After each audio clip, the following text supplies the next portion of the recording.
anguish and the guilt that consumed me. Grateful I can tell it, for no more shall the shackles condemn me. You don't know my story, you just don't know. for if you did, you would lift up your hands. You don't know my story. Hello, everybody. First, I was gonna come up here and we just have general conversation, but I came across this story right here, and it was very interesting to me. So I'm going to play this ad. Let's see how you get it to play.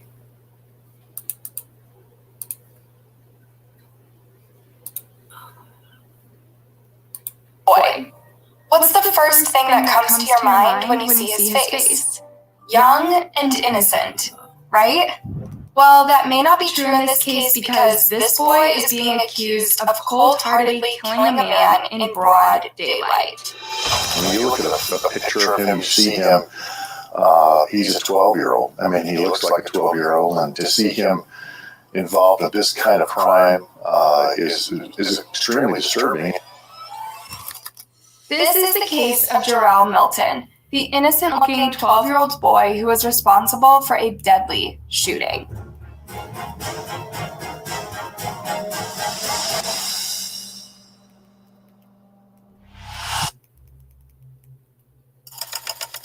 On June 29, 2015, police in Omaha, Nebraska responded to a shooting that was taking place at a park in broad daylight. When they arrived at the scene, they found two men on the ground with a serious gunshot wound. The men were identified as 31-year-old J-Mel Ray and 30-year-old Charles Fisher. They had been gunned down miraculously at close range. J-Mel died from his injuries while Charles was rushed to the hospital, where he was treated and released. The recordings just got better. Hey, it's Dana from StreamYard. I'm so excited to announce that local recordings are now available on StreamYard. Have you ever done a recording where your guest just had terrible internet issues? They were blurry, they were freezing, you could almost hardly hear them. Well, with local recordings from StreamYard, you'll be able to... The police launched an investigation into the attack and soon arrested two suspects, but they were not what anyone would have expected. They were teen boys, 15-year-old Shante Vias Primes Willis and 17-year-old Jamar Milton. But what totally shocked everyone was when the police revealed that there was a third suspect in the mix, a 12-year-old boy by the name of Jarrell Milton, who was reportedly on the run. Covering America Now, a story that may be hard to believe. A 12-year-old boy is wanted by police in Omaha, Nebraska in connection with the murder of a grown man. Police in Omaha have already arrested two suspects, a 17-year-old boy and a 15-year-old boy. Those boys and the one still missing are charged with first-degree murder. Prosecutors say the boys went to a park last week with a gun, shot two men, killing one of them. Police believe local gang members are attracting young kids and pushing them to commit crimes like this.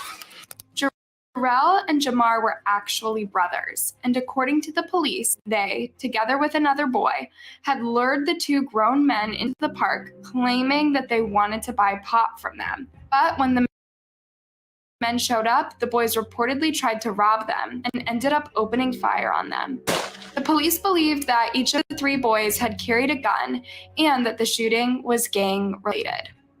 At the time of this incident, there were about 11 active gangs running the streets of Omaha, and the violent crimes rate was at an all-time high. The prosecution believed that Jarrell and his brother were members of one of these gangs called the Nike Street Gang, whose members could easily be identified by the brand of shoes and clothes that they wear. The real concern is that they may be doing that in order to have those younger persons actually do the dirty work of the older people, knowing that the consequences for the younger children are going to be less significant, for example, juvenile court. But how did a 12-year-old get caught up in all of this? Born in a crime-ridden neighborhood, Jarrell Milton was the youngest of 7 children of Lyanna Moss and Jarveris Milton.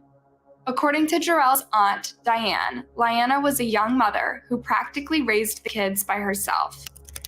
As the mother who was a baby, having 7 kids stair-step practically by herself, overwhelmed, tired, the system failed her. The father, Jarveris, who in his own admission was an active gang member, was living in Minnesota while the kids lived in Omaha. When Jarrell was only 4 years old, his mom got arrested and imprisoned for felony assault. And with no one to look after them, the kids went and were sent to live in a foster home. Then, in 2010, their dad was also arrested and charged for reportedly killing his cousin in a narcotics deal gone wrong. He was found guilty and sentenced to life in prison. And now, with Jarrell and his older brother also facing murder charges, their aunt said that the boys never really stood a chance. They grew up in a neighborhood that was infested with drugs and crime, and that's all they grew up around all that. They never had a chance. As you can already guess, this was not the first time that the brothers were getting in trouble. In 2013, Jarrell was reportedly captured on CCTV stealing candy from a convenience store.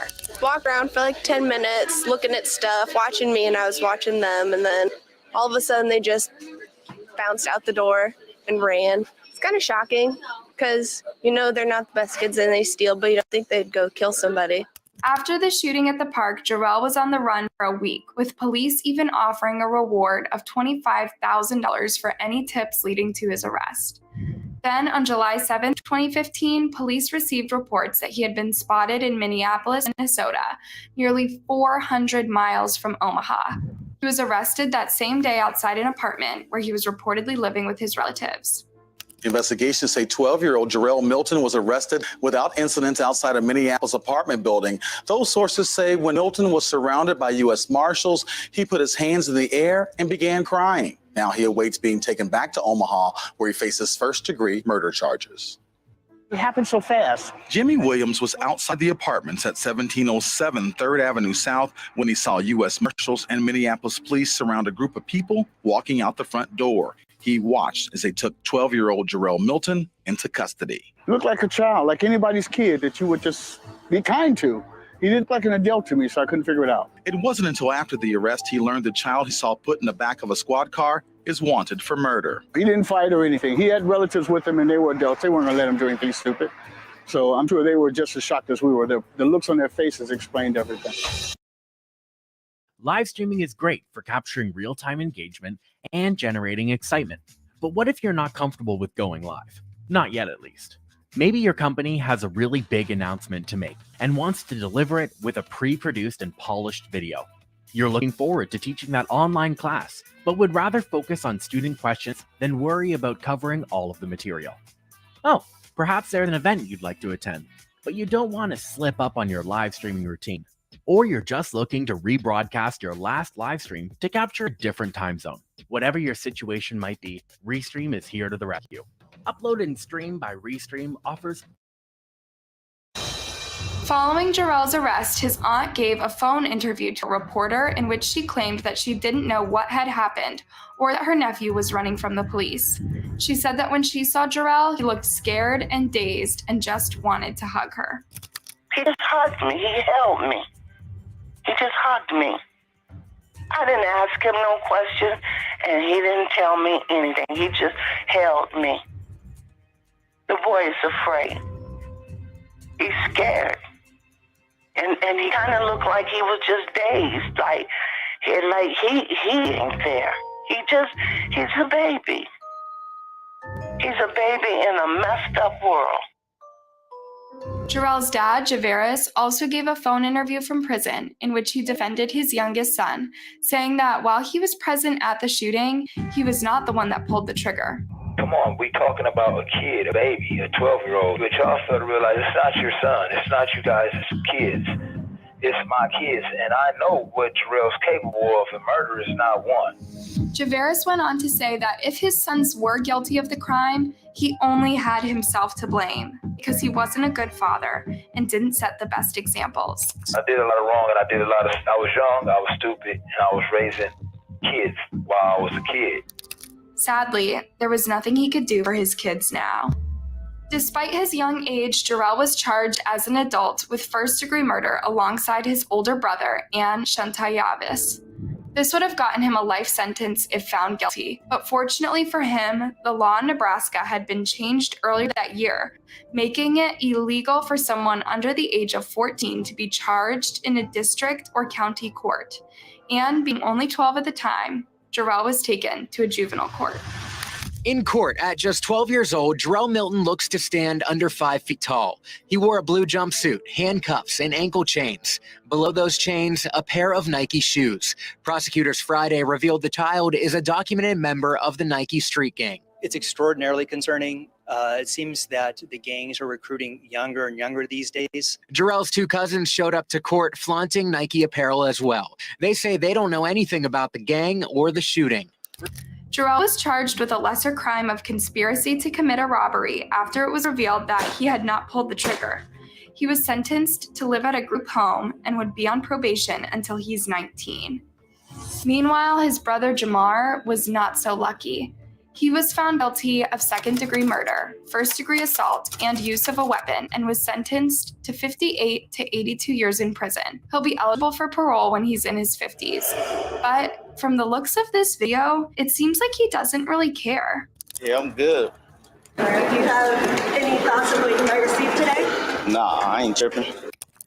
As for 15-year-old Shantan Yavis, he tried to get his case transferred to a juvenile court, but his request was denied. He later pleaded guilty to second-degree murder and was sentenced to 30 to 50 years behind bars. But the story doesn't end there.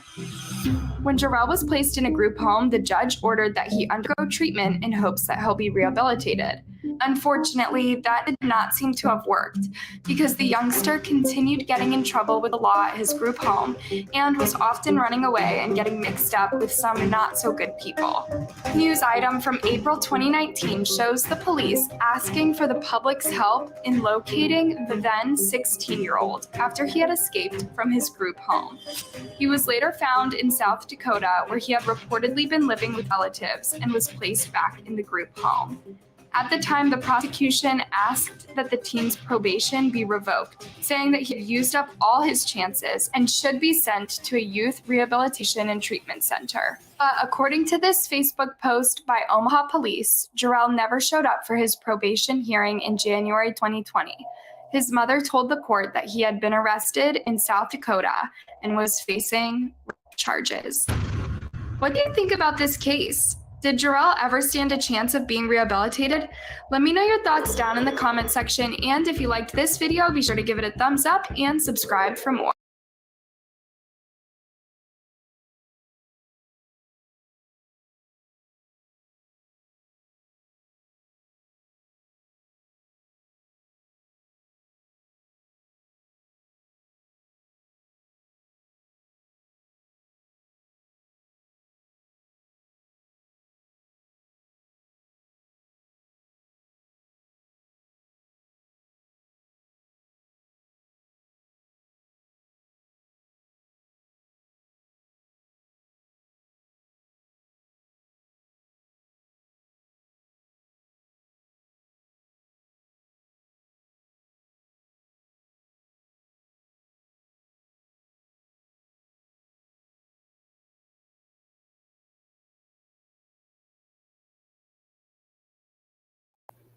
Oh, I'm over here talking and out.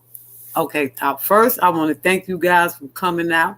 I want y'all opinion on this story. I was not planning on doing this story, but when I watched it, I was like, it was very interesting to me.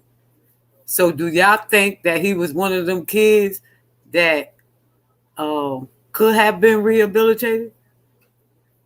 Or do y'all think it was part of his upbringing?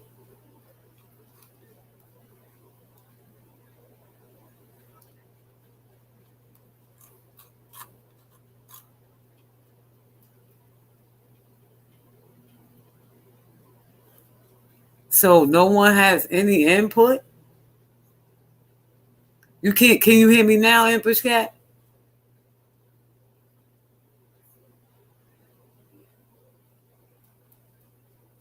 Hey, Kriston. I'm going to figure out how to play some of your music. I'm going to figure it out. I'm learning, y'all. Just bear with me. Y'all can't hear me.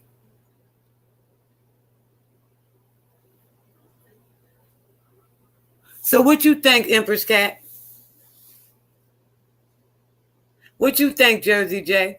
Do anybody have any input? Or would it be better for me to drop the link again?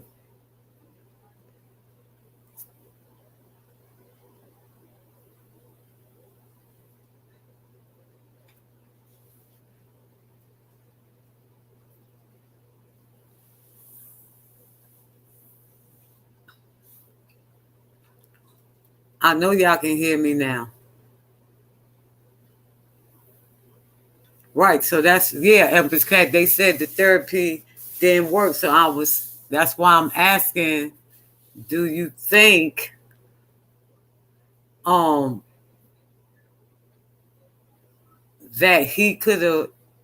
it could have been some other kind of help he could have got?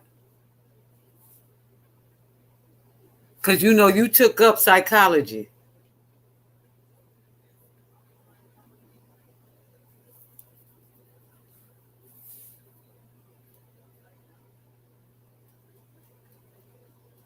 So you think they probably didn't just give him a fair chance in the first place, Jersey J?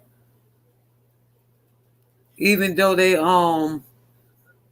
sent him to therapy and put him on parole in like a foster care.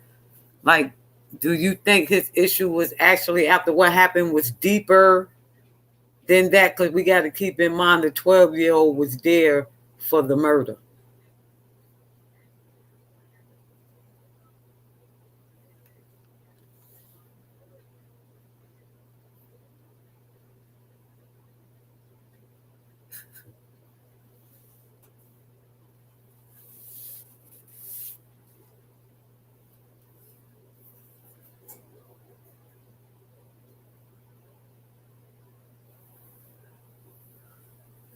Right. So do anybody have any ways? Because see, this can help some other young ones. Like, we can show them this whole situation shows about this gang stuff.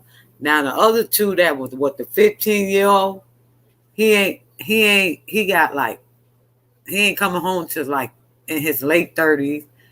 The other one ain't even eligible for parole to 50.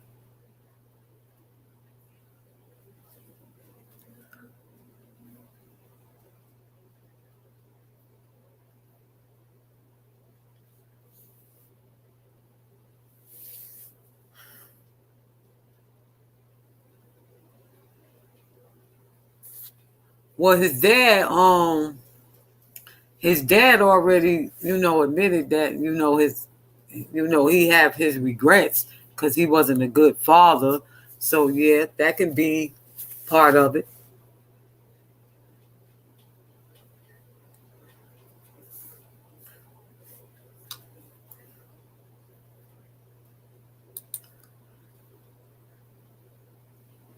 Okay, I gotta scroll.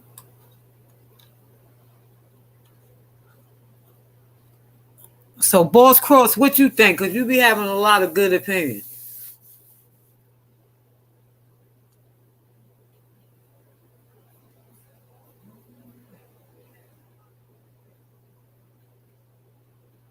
What I think he didn't have a chance.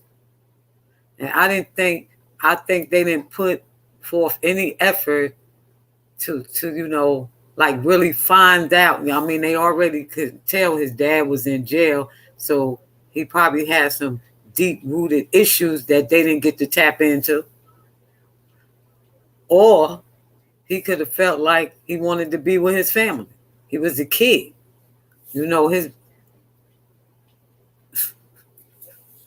Jersey J. So,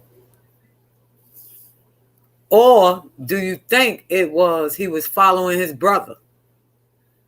Because one of them was his brother. Like, what if he was really just there?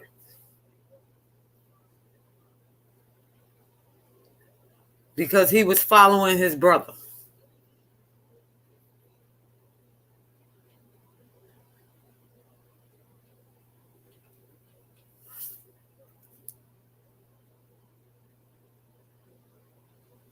Right, that's what I'm saying, Jersey J. They probably didn't. They probably just, like how the discussion we had with the mental health, they probably just wanted to medicate him and think that was going to make his problem go away.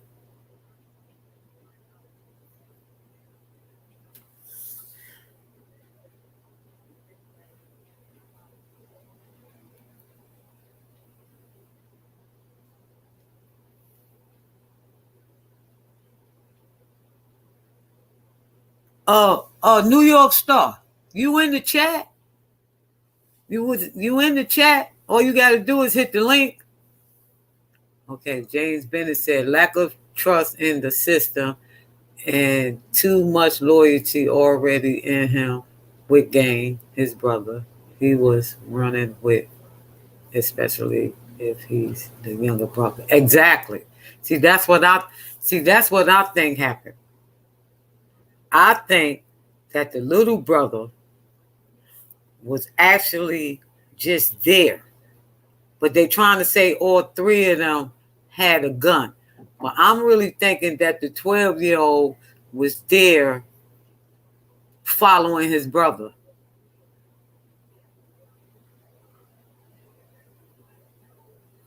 Right, and especially James Bennett, since his dad was in jail.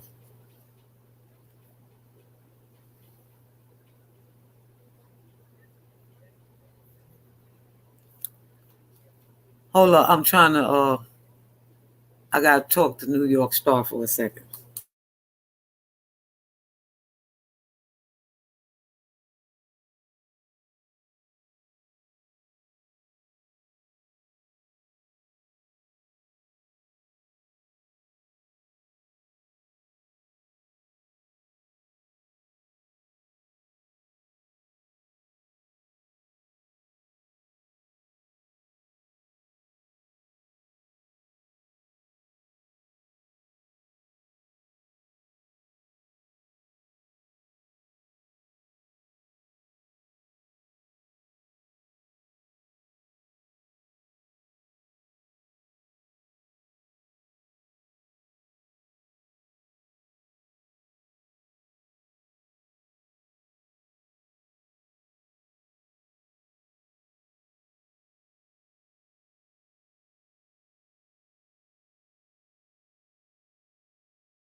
See, I gotta go back and read. Every child wants to feel that they belong.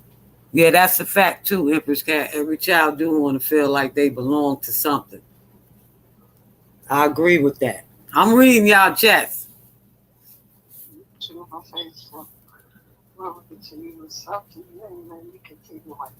Log in with Google Chrome. How was you getting up there before?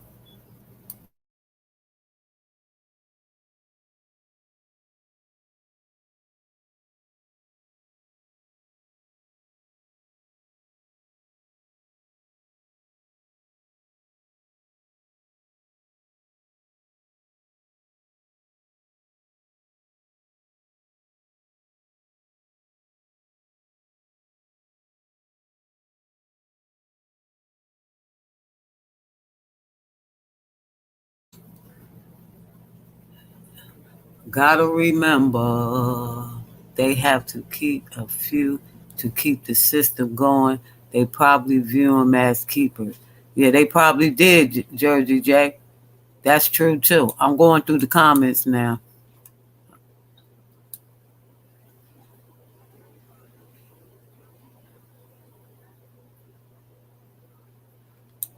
The option for Safari, she done hung up now. She said she can't. She said she can't click on the link. I don't know why. I don't know. I don't know why.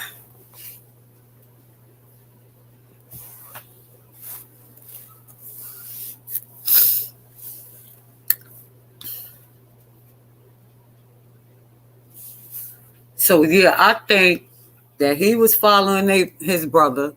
They didn't even give him a chance. No, she got an iPhone. They didn't give him a chance. They didn't want to help him because, like Josie J said, they can make more money by them being in jail. So it's easier to send them in jail, to put them in jail.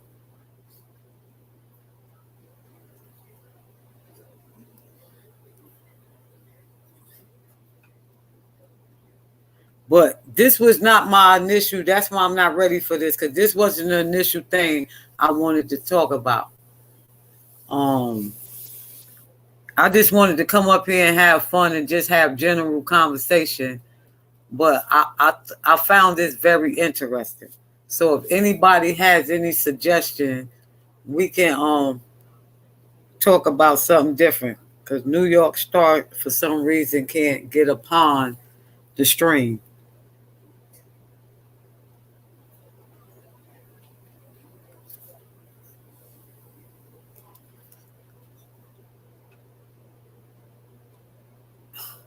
It's easier to write them off as a lost cause.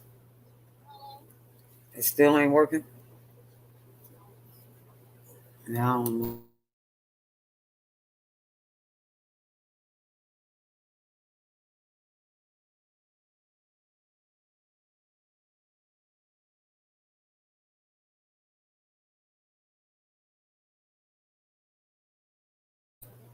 Empress Cat said if you on the iPhone to hit Safari. But you should have been able to come in through Google Chrome. Through Google.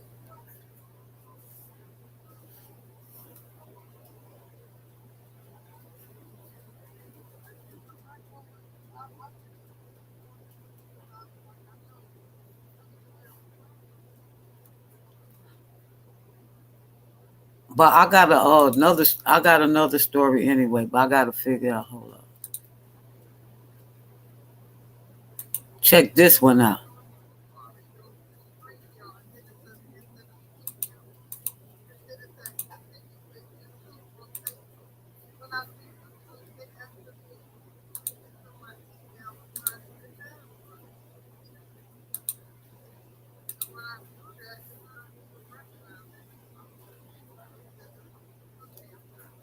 Uh-huh.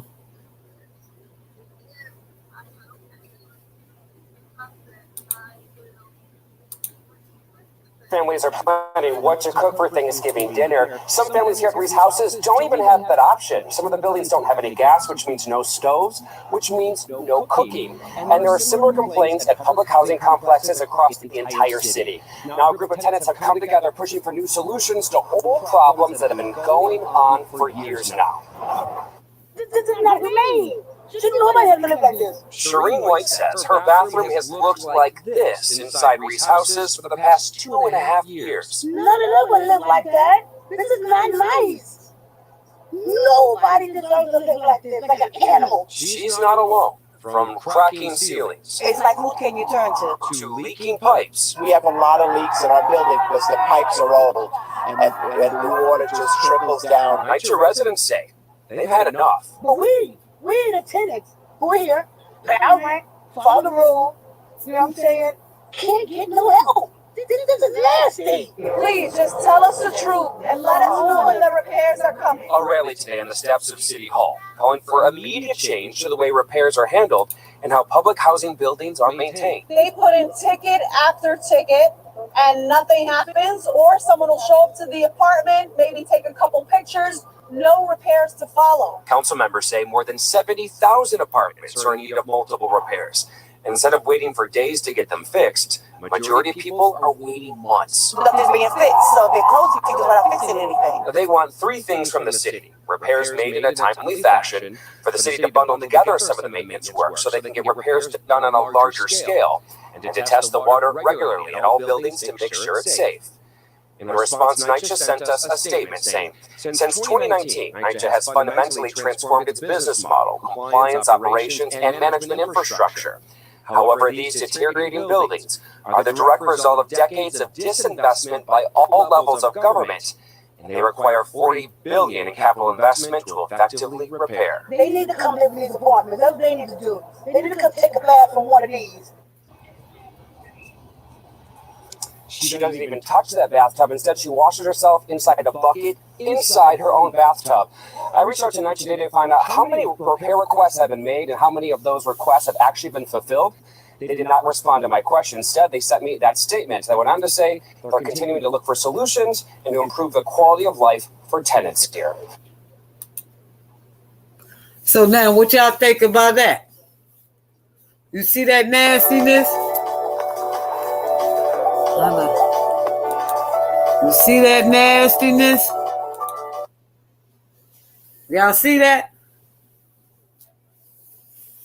Now, you right, Empress Cat, that should be a lawsuit. You see how them people can't even take a bath? Oh, you don't like StreamYard, yeah. You on your iPad?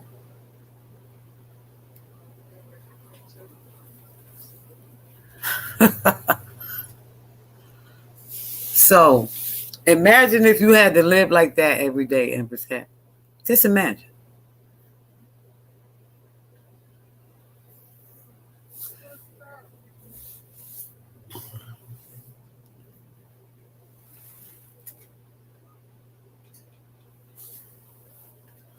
Would you want, if you had a family member, would you want a family member to have to live in those?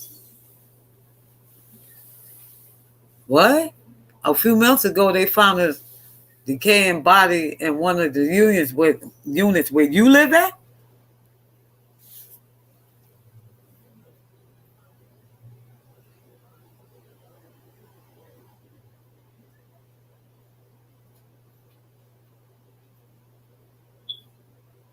That's crazy.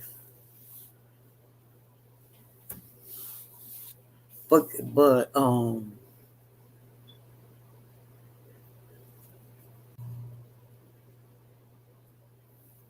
well, I kind of figured that. You know, I didn't think New York City Housing Authority anyway, but that's crazy because when I went to New York, I seen like all these little scaffolds, like they was doing repairs and stuff, and then they taking them people rent. Like, oh my God. Roman. Yes.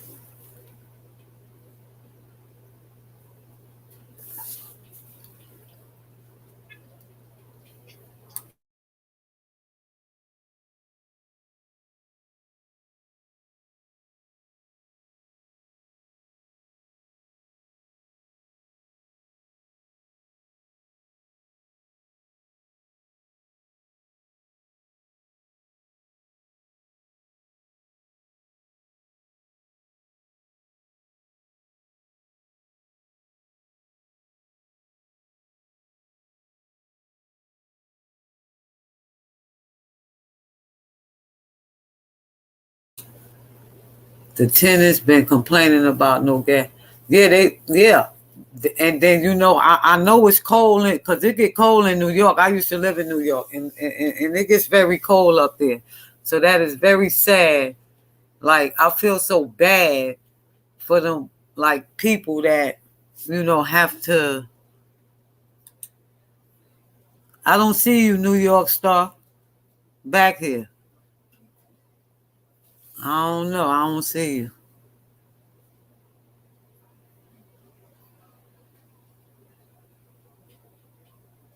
That's crazy. Yeah. What about the people who got the kids? They can't cook. They scared to. I wouldn't take a bath in that bathtub either. I really would. And people got kids. They taking them people rent. Like, that's sad that they taking those people rent, and it ain't nothing that those people can actually do about it. Because if you hold on to the rent, that's an issue. But they not making no repairs.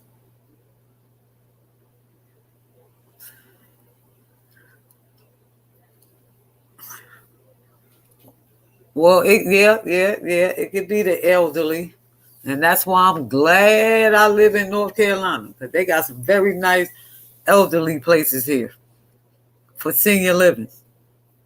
They got independent and people that need aids, depending on whatever your situation is.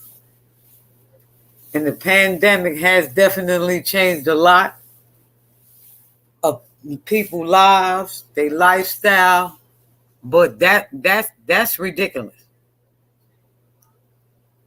Because I know those people in housing I know they paid their rent. And for the state, the city, the mayor, the governor, the councilman, the alderman, for all of them to allow that to go on, they need to be sued. Imagine how many people is getting sick. Just imagine how many people is getting sick from the mold, the bacteria, all that stuff that's just in their house. They can't even keep their house clean. They can't even use the bathroom because the ceiling is falling, the wall got holes in them. Like that, no one should have to live like that. No one should have to live like that.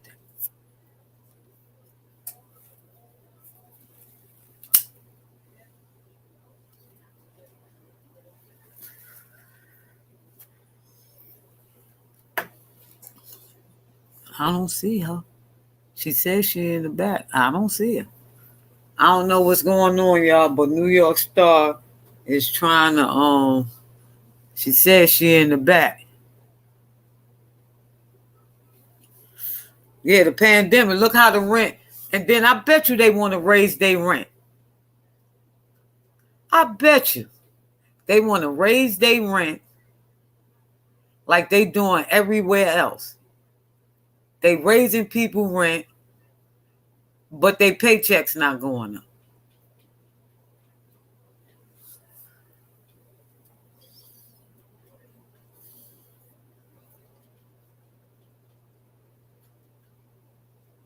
Right, that's, you know what, Empress, that's a fact. Because New York was one of the states that you couldn't get away with them not having no heat. Well, they don't pay for water. They don't pay for water. And you got to buy your own air. But the heat part, yeah, in the wintertime, so they're not technically they're not supposed to turn your heat off in the wintertime, but the pandemic has changed a lot of things. So what used to be, that's a fact, New York Star. Everything is going up but everybody paycheck. How much y'all think a 1-bedroom apartment costs now, today?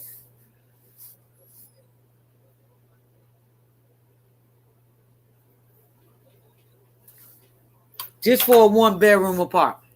That's it.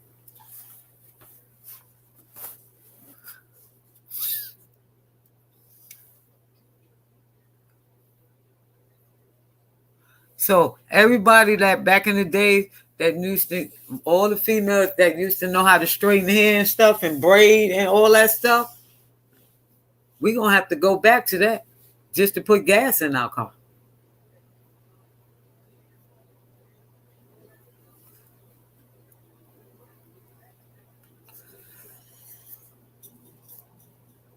But I'm a,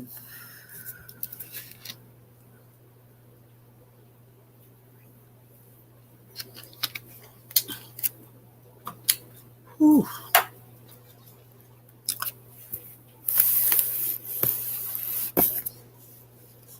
Like that just blew my mind, y'all, that the people has to live like that over here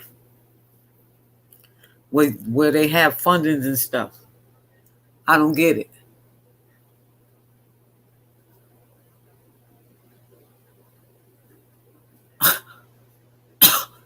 You said 754. Well, that's kind of what it is here. Like, because it's you might as well get an apartment. Oh, you can't afford an apartment. See, person can't even afford an apartment. Let me see.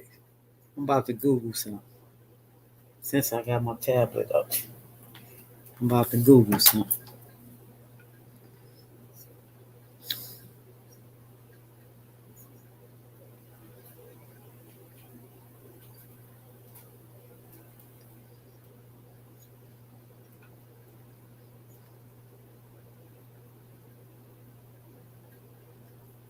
Mm-hmm. Look at this. Just look at this.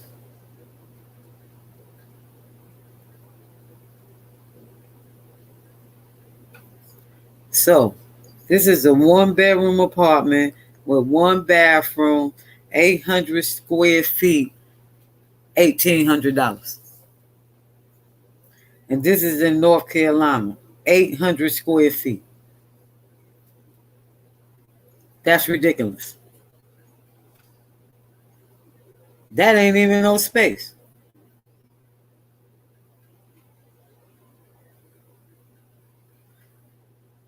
And then they got in Raleigh, which is crazy, because Raleigh normally cheaper than Cary, 2,700. They got some 1,600 and 3,200 for 1 bedrooms.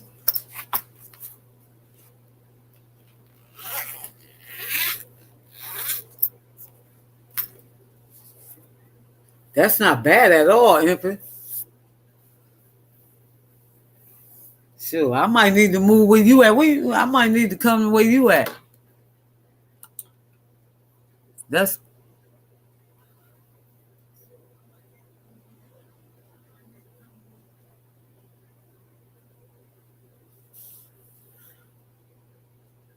so. How's the pay rate? Like, how's the pay rate where you at, Empress Cat? How's the pay rate where you at?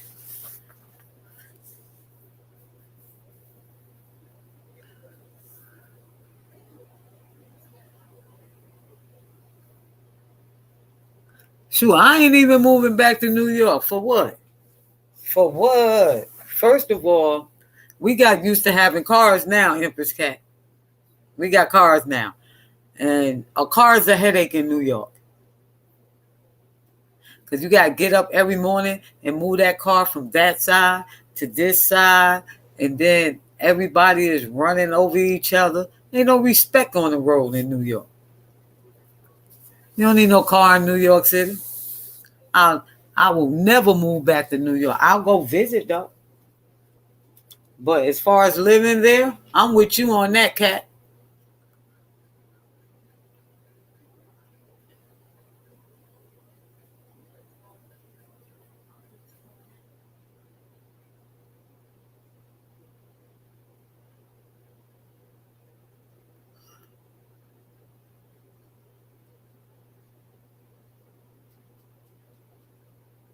Yeah, that sounds good.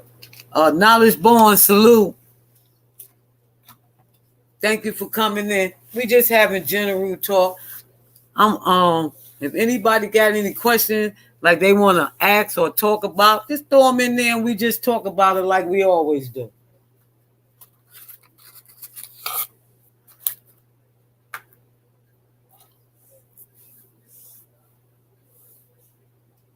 So what did everybody do that was positive today?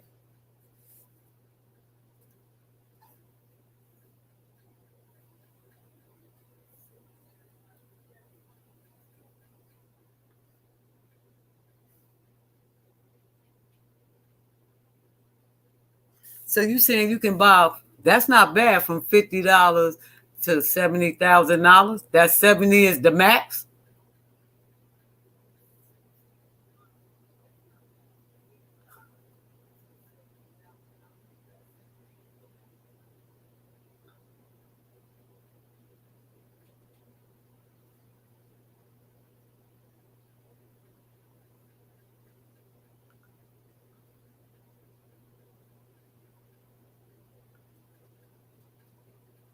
Oh, 50,000. Okay.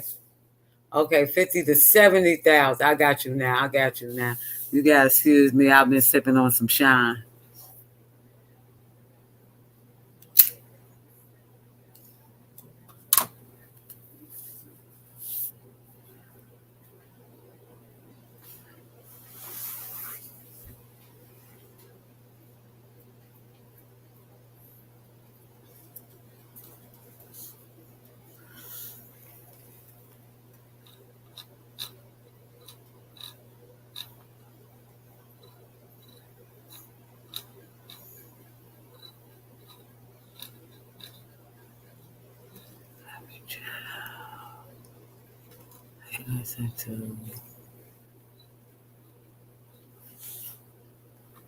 Yeah, I could believe they nice. I could believe that. Something that's worth putting your money into. Because they got some nice houses. Matter of fact, one day I'm going to drive around and show all the houses they putting up around here. They real nice. Some of them is very expensive though, but they nice.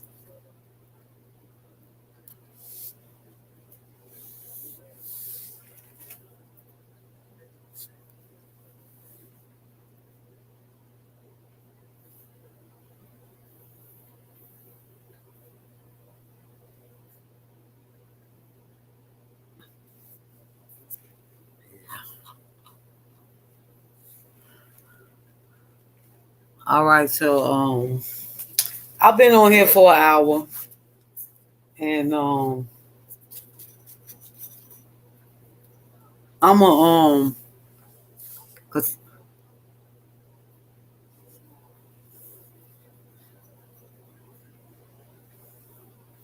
actually you should buy the land and the house. You should buy the land that the house is on and the house, or buy the land and then build your own house.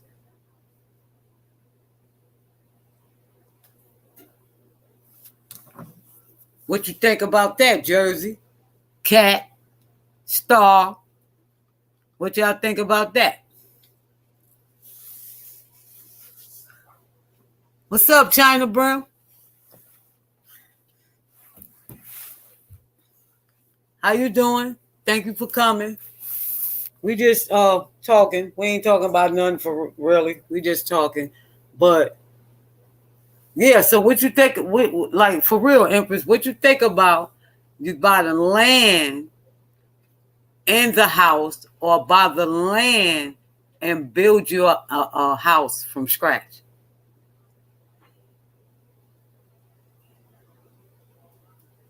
Because there's some towns and stuff, places that's for sale where you can buy the whole entire town. And I'm sharing that with you, Jersey. You need to look into that. They got places where you can buy the whole entire town. And some of them have houses already that some might need work, but some don't. And then you can have your own town. Got banks over there and everything. Like this real talk. We need to look into that as black folks so we can have our own. We can have our own banks, our own everything, just like the other races do.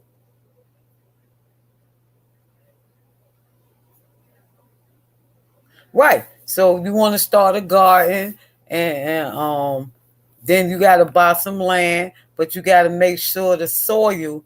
So you got to research the soil and make sure that the soil is good enough for you to be able to plant and grow things properly. But it can be done. All we got to do, right, is go in the country, start there.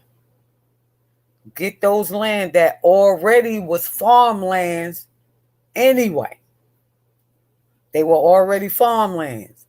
So we get those lands and then we can grow corn, vegetables, watermelon, fruits, plant trees, build our own town. It can be done. Just that everybody can't go.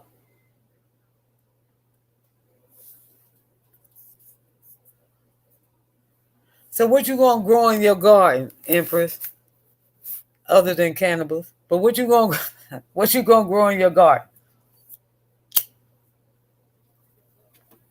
Kind of vegetables that you would grow in your garden?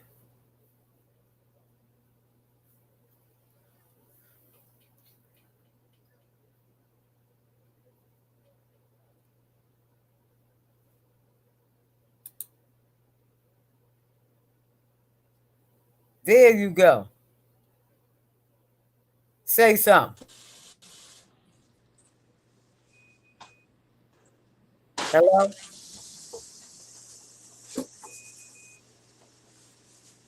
Okay. Stop.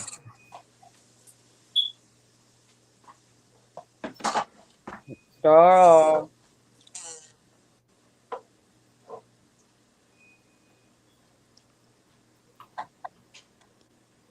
All right.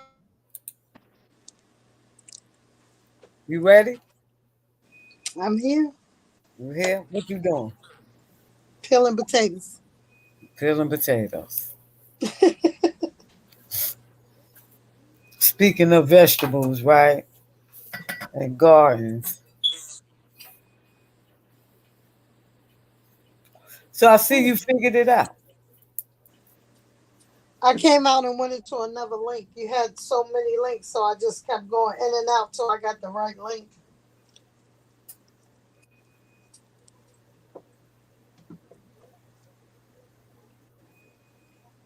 So back to the show.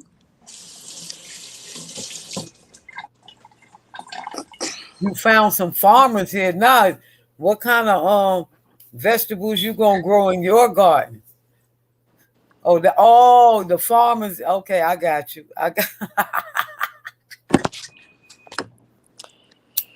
You remember the last time I was on the show, I talked about how if there's no internet and no electricity, how we need to get a books on growing just in case the grid goes down.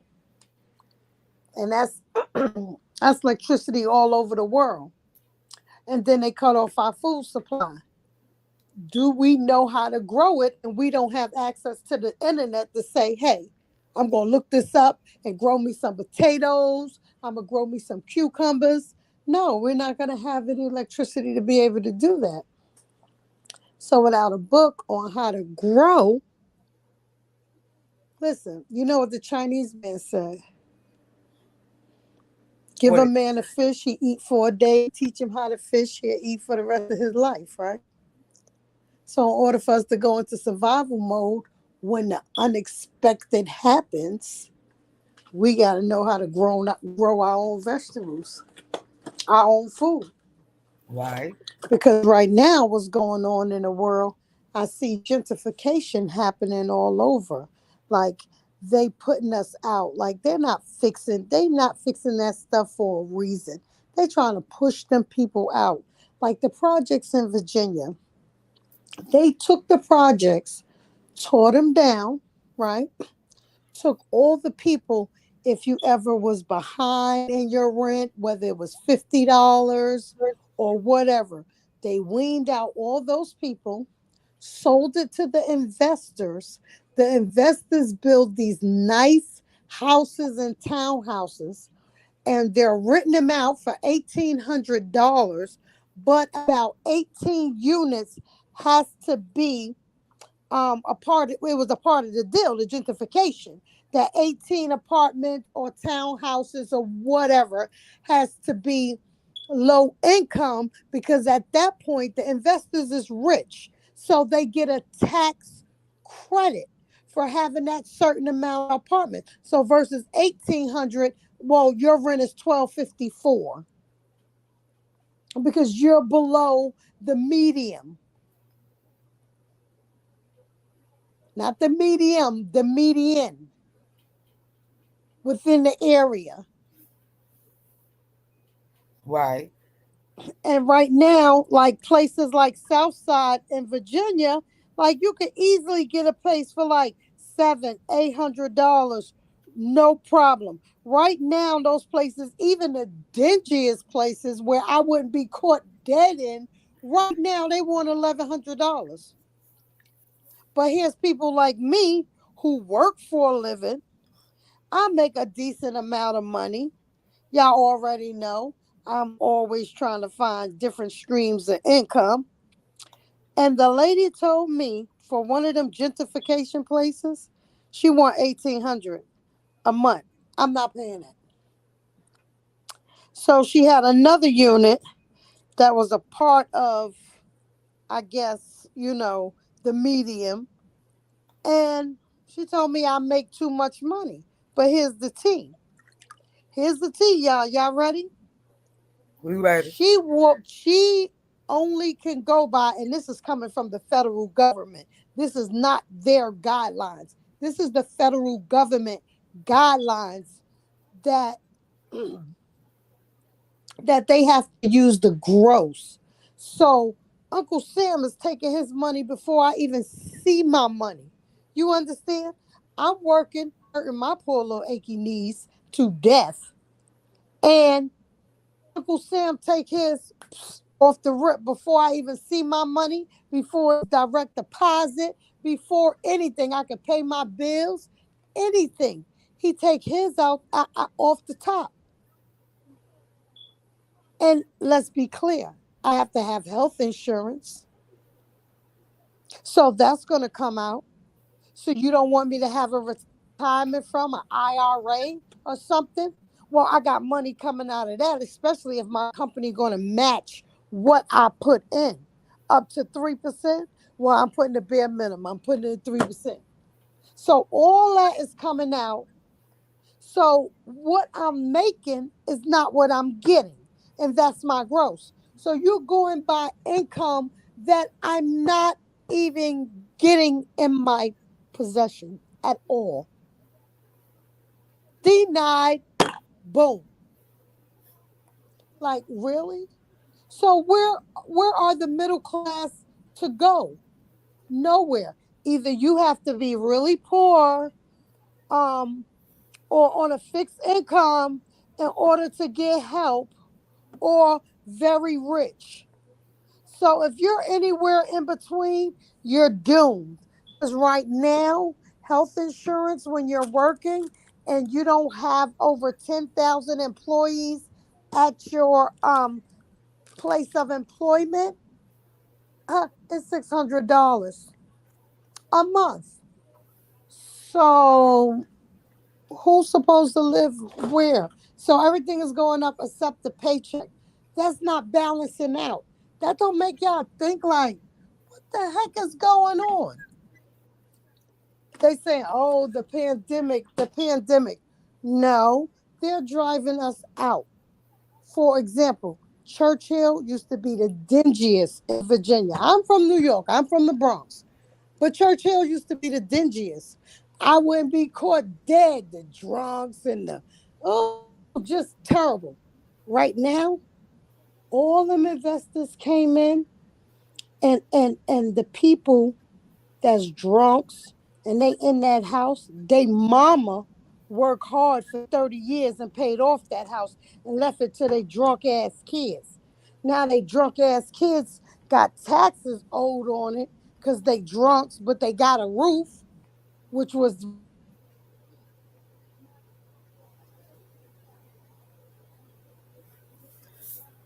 Yeah, I don't know what happened to her. Well, they did that in Raleigh. They did the same thing. They tore down all the projects, and then they built. They nice too. They built some little townhouses, and but they turned them into senior living down here. life. But he just sold his legacy, his wealth. He sold what he had. If he would have held out, he probably could have got more. You know what I mean? So this is what they did, but this is the area. This is who you dealing with. So they knew they could come in and sweep it up. So these are investors. They got money to invest. So you take 6 houses and he done gave each one of them 20,000 and they think they living it up. He just fixed all of it and made over $1 billion. And now the same people that moved out got them apartment and had a little bit of change left. And when it got them apartment for $700 a month, that was on a fixed income. That was a drunk. Can't afford their apartment. And if they get put out, they're renting those same apartments that was $800 for $1,800 right now a month. Who is affording that? Who? Not them on no fixed income. That ain't happening.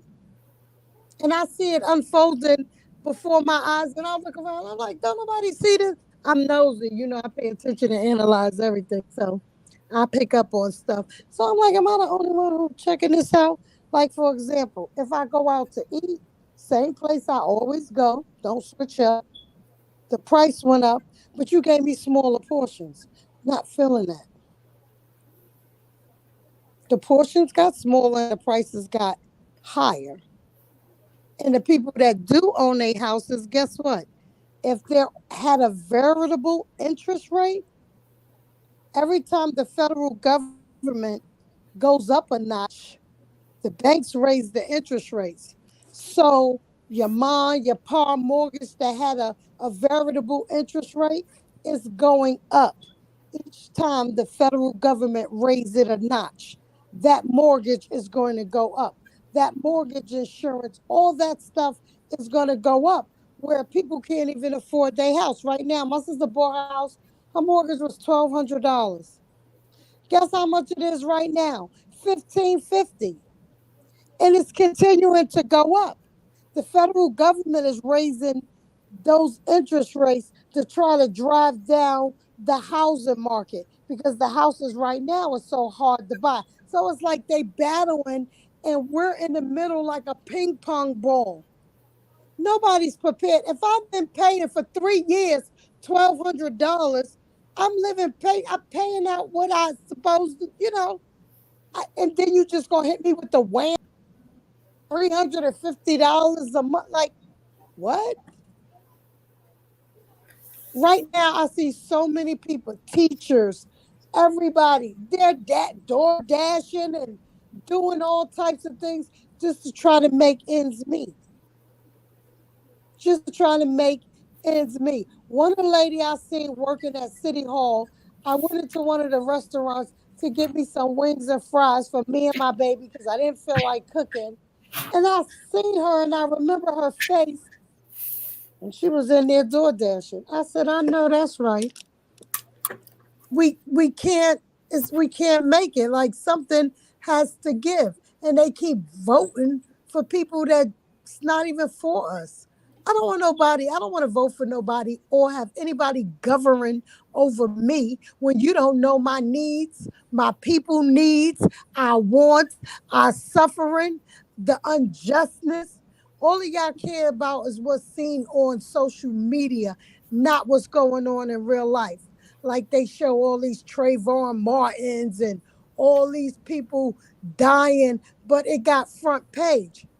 Police killed my damn son, and I ain't getting no publicity. I ain't have no damn Al Sharptons and nobody else. It was just me, God, my iPad, and my courage as being a mother cub, wanting to know what happened to my son. Gave me the courage to go out there and find out to places and in a city I ain't never been. Right now, I'll say I was crazy for doing that. I lost my mind. But when you got the courage in your heart and you hurt and you got all these emotions going on in the unknown, as a parent, there's no length of where or how you may go.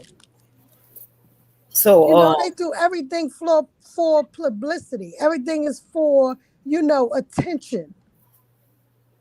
I didn't look for no attention. I looked for answers. Right, and I wasn't going to stop until I got them. And I got them. And I didn't want to be on no news. I didn't want to talk about it I talked about it when I was ready to talk about it. You couldn't pay me to talk about it because none of them people were by my side, helped me, helped me fight these wicked people that was in higher power, the elites. Things that I didn't even know about or even understand, but came face to face with it. Courage. You understand where they could have took me out. But the look and the fairness in my eyes let them know. Oh, I'm ready here to die today here, Ray. Oh, I'm ready. And it scared them. Okay? The braveness scared them. And I'm here. I could talk about it today. Even the attorneys, which was Trayvon Martin's attorney, was my son's attorney, told me not to come to that town, to stay in Orlando, that him and his people were staying in Orlando. Okay, the attorney is scared. So I can't trust nobody that's scared. I'm not. No. Parks and Crump, that's what his name was. He was. You can Google it. He was Trayvon Martin lawyer. Talk your talk. But when I'm ready to talk about it and tell the whole story, I'm going to tell the story and I'm going to expose everybody. And I told the attorney that when I'm ready, that's what I'm going to do. And he begged me not to, and I don't care. I'm a Virgo. I do what I want to do when I want to do it and how I want to do it.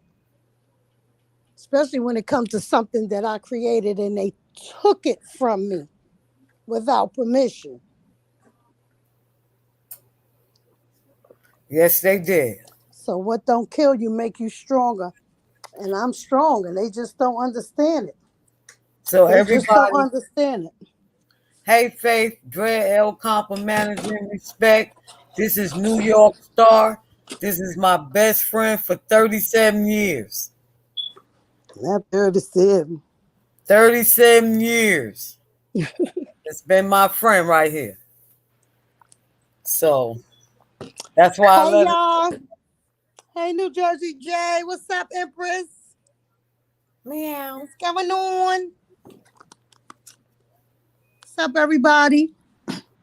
But I just want us to pay attention and stay awoke. And I bet you everything I said tonight, I bet you guys, matter of fact, I guarantee, put the TEE on it, that you guys will start seeing and paying attention. A lot of times we see things, but we don't see things until somebody bring it to our attention. Then what we did was what I opened up a little light bulb. And now when you start seeing, you're going to notice and pay attention and be like, you know what? You're going to start seeing it. You're going to start seeing it. Anybody that move out of their apartment, that market rate is going up. You were paying $1,400, $1,800. It's going to be $2,700. moving out. And this is what they're doing. Gentrification. The first time I ever heard that word was on Boys in the Hood. That's the first time I heard that word. I was young. I was watching Boys in the Hood, and I'm like, gentrification. You remember when Lawrence Fishburne brought them his them two? Is that Boys in the Hood, Renee? Yep. Wait a minute, I could be old, y'all. Hold on. Yeah, I think that's Boys in the Hood. You are old. Uncle Jeffrey. But anyway, that's the first time I ever heard that word. And the old man was like, no, it's these people running them out, talking about the hood guys that was hanging on a corner. But Lawrence was saying, no, that's not it. They're coming in, these investors, and they pushing you out of your neighborhood, out of your homes. Now, like, for example, I went back to New York in the Bronx and projects, right? And I was walking through there. We was having some type of maybe John Adams reunion or something was going on. So I've been in that project a long time. So I'm walking through there. You know, I got my little bop like do do do do do coming on through. Watch me walk through, coming on through, and I noticed all these strange looking people, and I'm getting an attitude because they staring at me like I'm the stranger when they the stranger to me. And I'm looking and I'm like, these are a different breed of people to what I'm used to. And come to find out, I don't know what we used to call them, Renee, but they took over. I'm not Renee. They took over that whole project, the whole thing. The whole park, everywhere, the whole place was flooded. And this is how they push you out. And it's happening all over, like down here where I'm at, Virginia. Virginia rent was so cheap. I can't even afford to live here. Yeah, they some did buy places Old in Block. New York that's cheaper than here, and they tripping. They really are. Yeah, Faith. Because Faith, you can't see the comments. Faith, they did buy Old Block. You're right. They sure did. You know Old Block, where King Von from? Star? Yep. They bought that. Where is it? I can't see the shit. I don't know why. You gotta click on comments. I did. Now you see where it say price? Okay, there you go. It's Right coming there. up. Yeah. It had to load.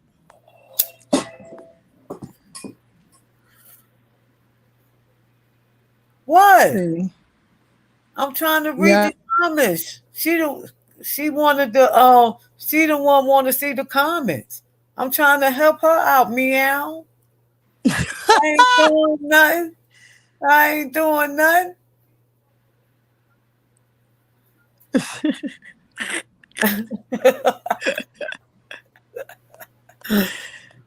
She love the love. I love the love. You know I love the love. Did you let But them know you nevertheless, like they're gonna definitely, I mean, you guys really just pay attention. You're gonna see. Anyway, what I like for us to do is a little bit of homework. Like go to in your town. I want you to go to maybe apartments.com, housesforrent.com, and let them look in your neighborhood and look at what is your market rate going for. So from the last time y'all probably looked for a place online and looked at the prices, it probably been a while. But I promise you, if you go on there, you would definitely see a difference. Houses that used to be 129,000 raggedy, not even fixed up. $269,000. Ridiculous. It's ridiculous. And it's not going down. It is not. They got these little side deals going on, whereas they have to rent to a certain amount of low subsidy apartments. But guess what? These investors is fine with that because they're rich. So they're going to get the tax credit for it. You're still getting rent for the unit, and you're going to get a tax break when you file your taxes. So guess what's going to happen? There's a cap on how much they can pay. I think it's 150,000, and they're billionaires. And people like me and you will end up paying more taxes than the billionaire. And Right, that's a fact. That's been proven. They have tax write-off.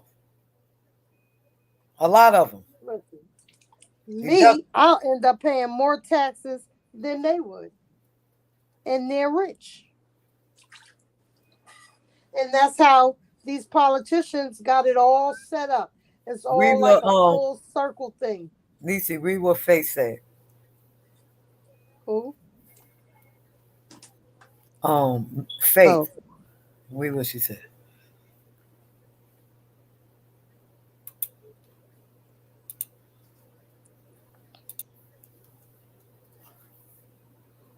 I know that's right. I know the hell that's right. By the time it was all said and done, he claimed he spent over $1 million trying to prove a case that never went to court, that never went to trial. He backed out when a judge said something to him. He backed out, but I let him have it. Believe me. He talking about he got to meet me one day. That's what he told me. He was like, I'm going to make it my business to meet you. Blah, blah, blah. This is how he talk. And I'm like, bruh, they took my only son. And I feel like you in cahoots. You don't want none of this. I promise you. Yes, and I know what you went through to have that son. You don't want none of this. So I ain't heard from him since. So he said he spent $1 million on experts and all this and all that. So nevertheless to say, his kids didn't get shit and the attorney got all the money. Yeah. Wow. Yeah. Right. When I talk about it, I'm going to talk about it. And he can come to me because it ain't slander or defamation of character when it's straight fucking facts. All right. So, straight fucking facts. I got my paperwork. He better have his.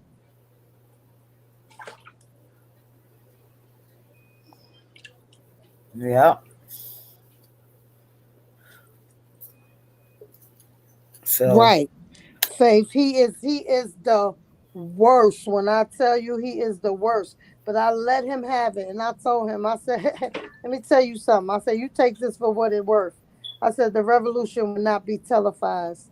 Because what he said to me, when I tell my story, I'm going to let y'all know, like, what this man said to me, I just was like, you just soft and buttery. Like, I don't feel like, at first I thought maybe like, oh, yeah, you for the people, you'll fight.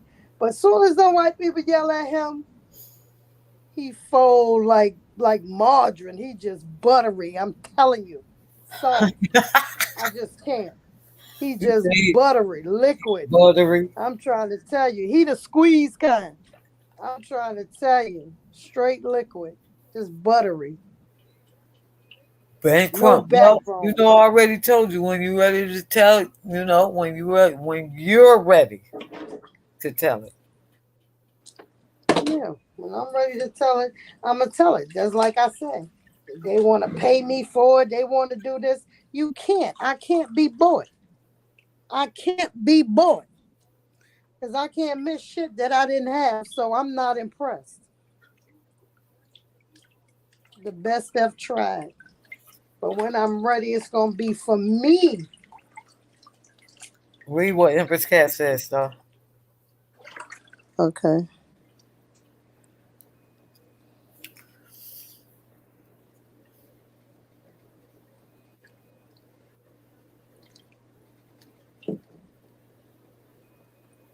What video? You didn't see the first video with the 12-year-old boy? No, I was having technical difficulties. Oh yeah. Yeah, But I was it?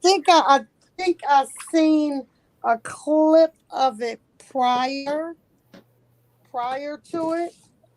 But that ain't nothing but that Emmett Till and all that stuff. All that stuff been happening. It just been hidden and we didn't know about it. A lot of that stuff always is just crazy.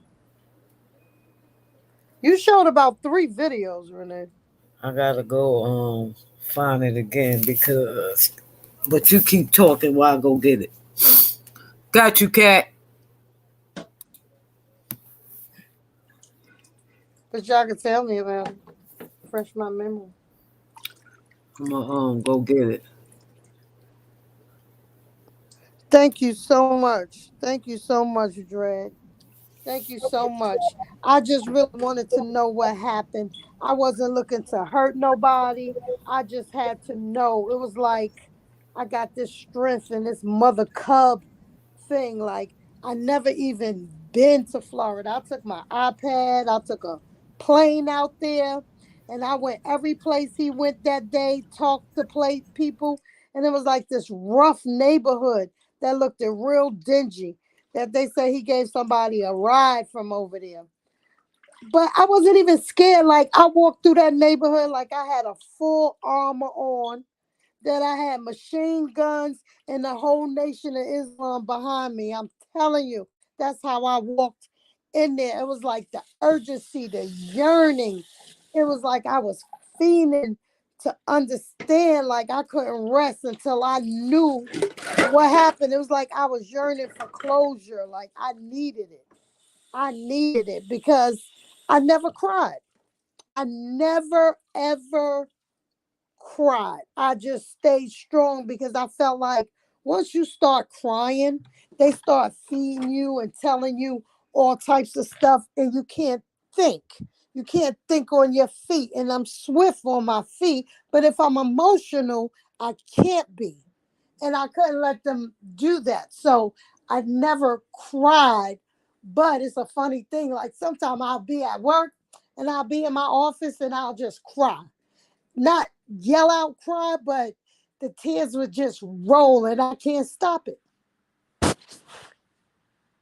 And then other times I can just talk about it, not crack a tear, voice, nothing. I'm just strong, and I know he's smiling down on me because he know who I am. When they did that to him, I know what he said. Y'all got the right one. Y'all done let my mother loose. She ain't no regular mother. She coming. And I did. I came from all of them down to the police officers that got the audacity to be there during his autopsy. And they paid for it. It was a private autopsy at that. Yeah. Who covering what? We're going to talk about it though, y'all. Just not today.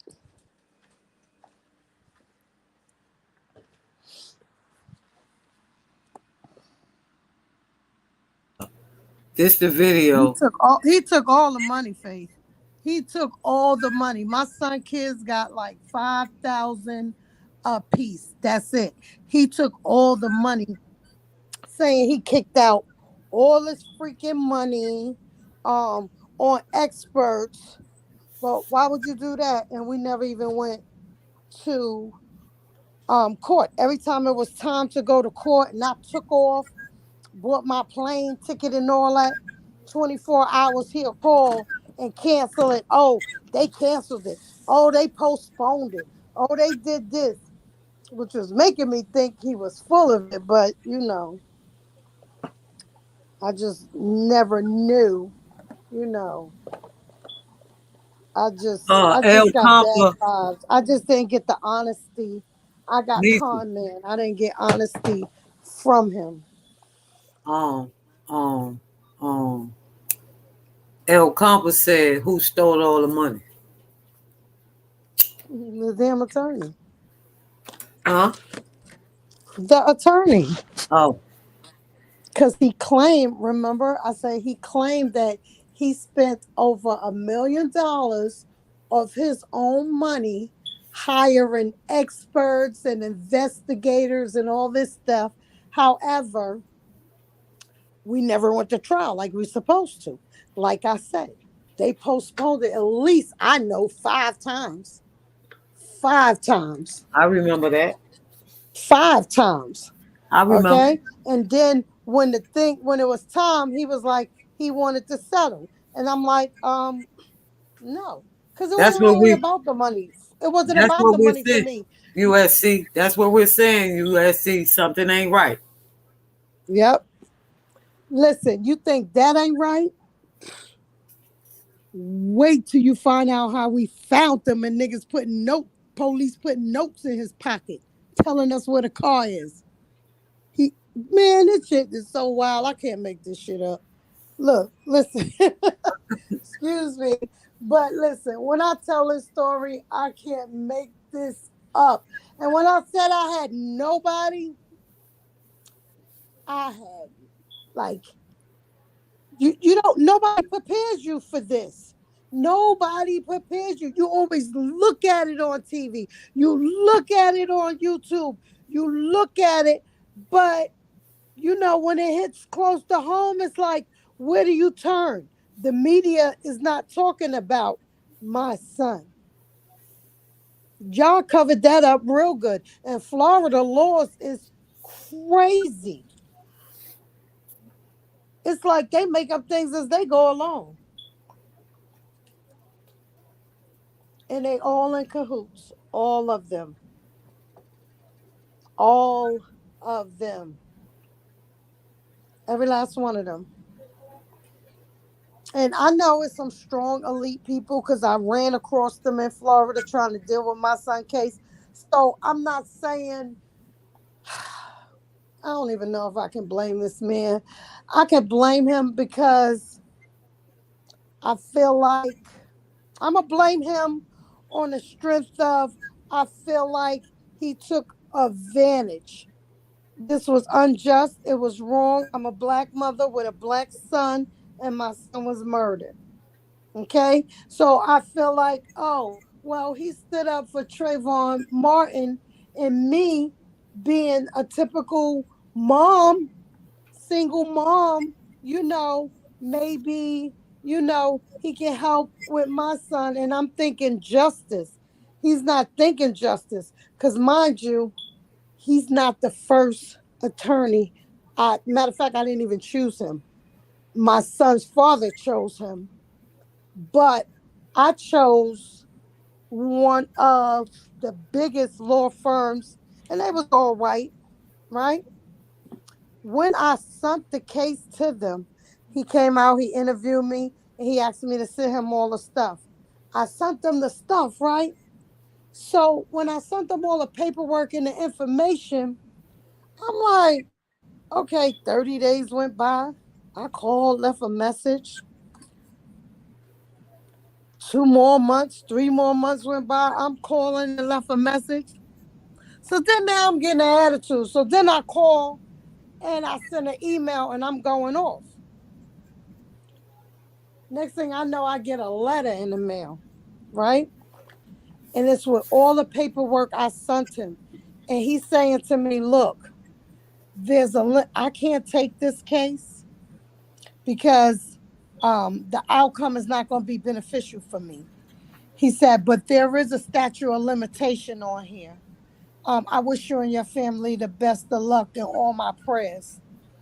So at that point, this man was holding the file, waiting for the statute of limitation to expire. But then as I was sending an email and going off, I guess he found it in his heart to say, look, because I'm sure they investigated and talked to the prosecutor and all this, because all of them was involved. And they told him, what's what. So he just on a low, respectfully, I'm not going to mention his firm. He on a low kind of told me, so many words like, yo, get you an attorney. I just can't be that one. Like they all run in circles. So I tried to get someone outside of that town. And that's when my son's father said, well, let's go out in Tallahassee and get Trayvon Parks and Crump, attorney, Trayvon Martin's attorney or whatever. So then at that point, I'm thinking justice, and he thinking, oh, a wounded mother. But he found out the hard way. He found out this ain't that. This is not them regular moms, you know. Even a hospital, I think it was Cooks County or Kings Cook County hospital in Florida. When I looked that hospital up, 8 mysterious black men died in that hospital, along with my child. But their wound, one of the men' wounds was not severe, but he died 3 days later under the custody of the sheriff department. Kind of like the same way my son demise. But my son did tell me, like, maybe a month before his demise, that the police was following him and he didn't understand why. And I was like, boy, you tripping or whatever, whatever. He was like, no, I'm telling you. I was like, well, videotape their ass. He was like, what? He said, you crazy, man. He said, look, he said, out here, if they pull you over for a traffic stop, they got guns out pointed to your head for a traffic stop, things like that. He said, man, these is like um um the sheriffs out here are the police officers like in New York, or the police officers out there is like the internal affairs to the sheriff. Like Florida laws is much different from my understanding. Like they can hold you against your will under something called the Baker's Act or the Baker's Law or Baker's Act, which they used that tactic before, as I did my research more than once. More than once. But when I tell my story, you guys are going to see how my son left me clues. Like, we were so cool and so close. Like, him and his father Hey, used to get into Scott. arguments. Like, for example, if his father told him something, he'll go and call me and ask for my opinion or my advice or ask me, is it true? And his father would get mad, like, I'm your father. You think I'm going to tell you something wrong? And my son would be like, I know you're going to let me call my mother and ask if I want to. He used to make me laugh so much with that because he trusts and value my opinion, and he knew I was very sharp, and he had my little sharp thinking as well. So when I went out there and I did my little research and follow everywhere he went, I know why he ended up in the hospital. He was trying to get to a public place, but unbeknownst to my son, while he was thinking he's slick, that hospital was in cahoots. So it's gonna all make sense when we tell it. I think I probably think I'll do it after New Year's. I Well, think I'll set I'll like I set a date told after you, New Year's. Huh? like I told you, when you're ready to talk about it. When you're ready. Yeah, the only reason why I'm saying that is because I want to go through some stuff and I want to produce my receipts because I speak facts, because I wish one of them would, you know. I got screenshot, text message, voicemails. They don't want to play with me. They don't want none of this. They better leave me in retirement. That's what they better do. I didn't take it as far as I could have taken. I said, I'm going to find out what happened and I'm going to let it go. Because with me being a Virgo, and I've been through some things, and I'm really honest and try to do the right thing and righteous and help anybody I can help. So when you done wrong, it turns you into a different savage. When you good, and you expect everybody else to be the same heart like you got, and they not, it'll turn you into a savage. And that's not what I want to be. That's not who I am. So I let it go. Because with me, I'm either not going to say nothing or I'm going to take it too far. There's no in between with me. See, I know me. But when I'm ready and I pull out all my paperwork and I tell my story, it's going to be like, you know what's going to be so crazy? The audience is going to be able to interact because it's going to be like a puzzle, a mystery. But then everything that they saying and the proof that they producing, I'm debunking because it's not making no sense. A person that's in a hospital could, for 2 days, they're not going to have their clothes on. They're not going to be fully dressed. And if an ambulance brought him to the hospital, how there's a note in his pocket telling us where the dead man's car is. And then where we found the car was blocking a dealership driveway. And it's been there for 6 days till I got there. And nobody told it. Where they do that at? Nobody told it. It's in the way of a dealership, blocking the driveway. Nobody told it. Who got that type of power to say, you better not throw this car?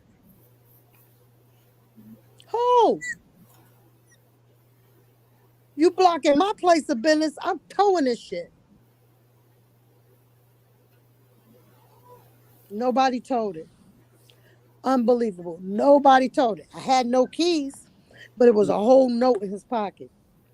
A whole note in his pen pocket. Please tell me why he was dressed and he'd been in the hospital for 2 days and nobody contacted the next of kin. My phone number been the same for 40 years. He know that by heart. If he go to jail, he won't know nobody number but mine.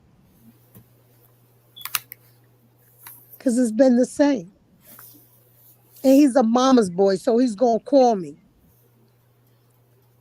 And I spoke to the nurse that was taking care of him the day he died.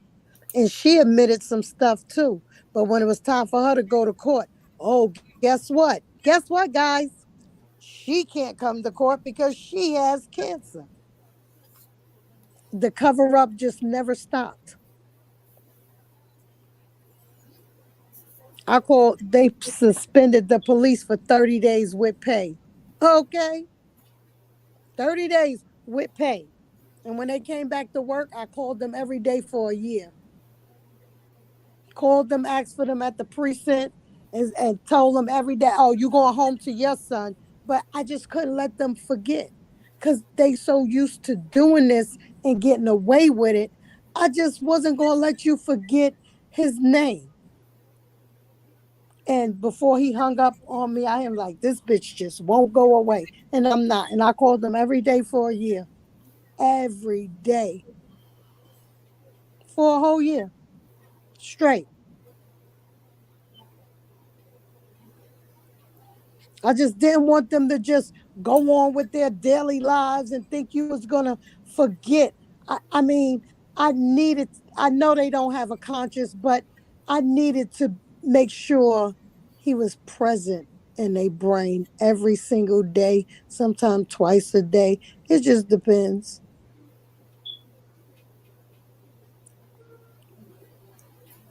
You better know it, USC. Stop. My Yorkie is being worse, y'all. But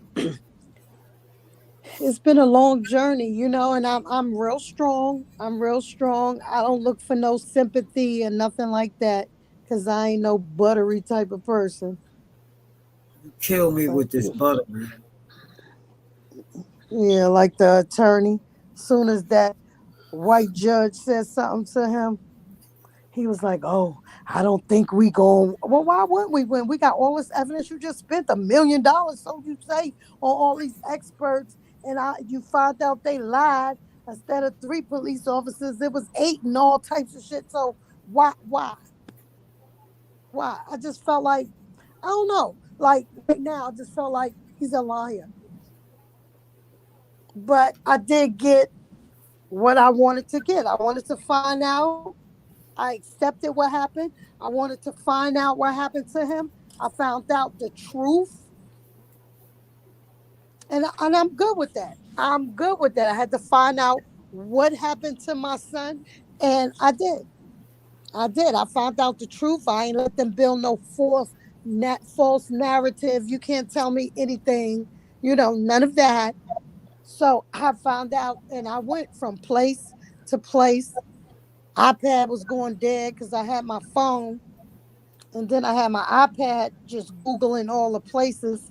And then I didn't even know the people. I had names, and I was going through neighborhoods asking for people. I could have been killed doing stuff like that in Florida. I ain't really nobody out there. Well, But that's I what did. And I that. found out everything. And it's so crazy because when I sit back and think as I'm telling the story, to look at these people faces, they were really scared of me. And I guess my actions of what I was doing, made them think like, hey, she's really crazy to be coming through here and she's demanding questions like I was the police. I even went to the store, got the manager, and got the footage of my son getting in the ambulance. So I knew what happened. I knew what happened before they did their little investigation. Hey, Faith, how you doing? How you feeling Hey, today, Faith? girl, I'm at the hospital. I'm in the hospital, girl. What you had? Surgery again? Yeah, this the third surgery, but this time it had got infected everywhere. So Oh. they're trying to see it might be rejecting my body, the plate or Mm-hmm. something they put in my a foreign object up in my body. So I don't know. But anyway, hey, my two sisters, my two babies. That happened to me. Let me tell you what they did to me at this hospital. My son died. Anyway, I ain't gonna put it that long for y'all. My son had we brought him to the hospital, and they say that he was going. The ambulance picked him up. They did not communicate with the hospital. Never communicate with the hospital. So when we got there, they just like pump his nose out. They said, "Oh, he's gonna be a football player." Girl, I tell you, I got my baby back home. Jesus Christ. I woke up, he was dead. I had this big old lawyer, and he said he had got an expert from Vancouver, however you can, I think that's Vancouver, whatever. The man did come to court, but guess what? I lost. And guess what the Holy Spirit showed me that they bought him out. Do you hear me? And Yes. this was Yes. recently. I just Yes, called this Faith. man recently.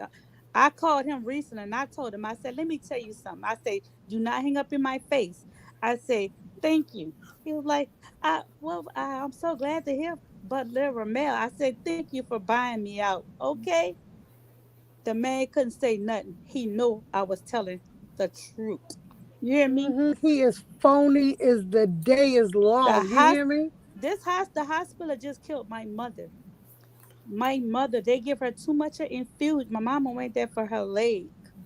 And her leg that day before, my mama was more active than me.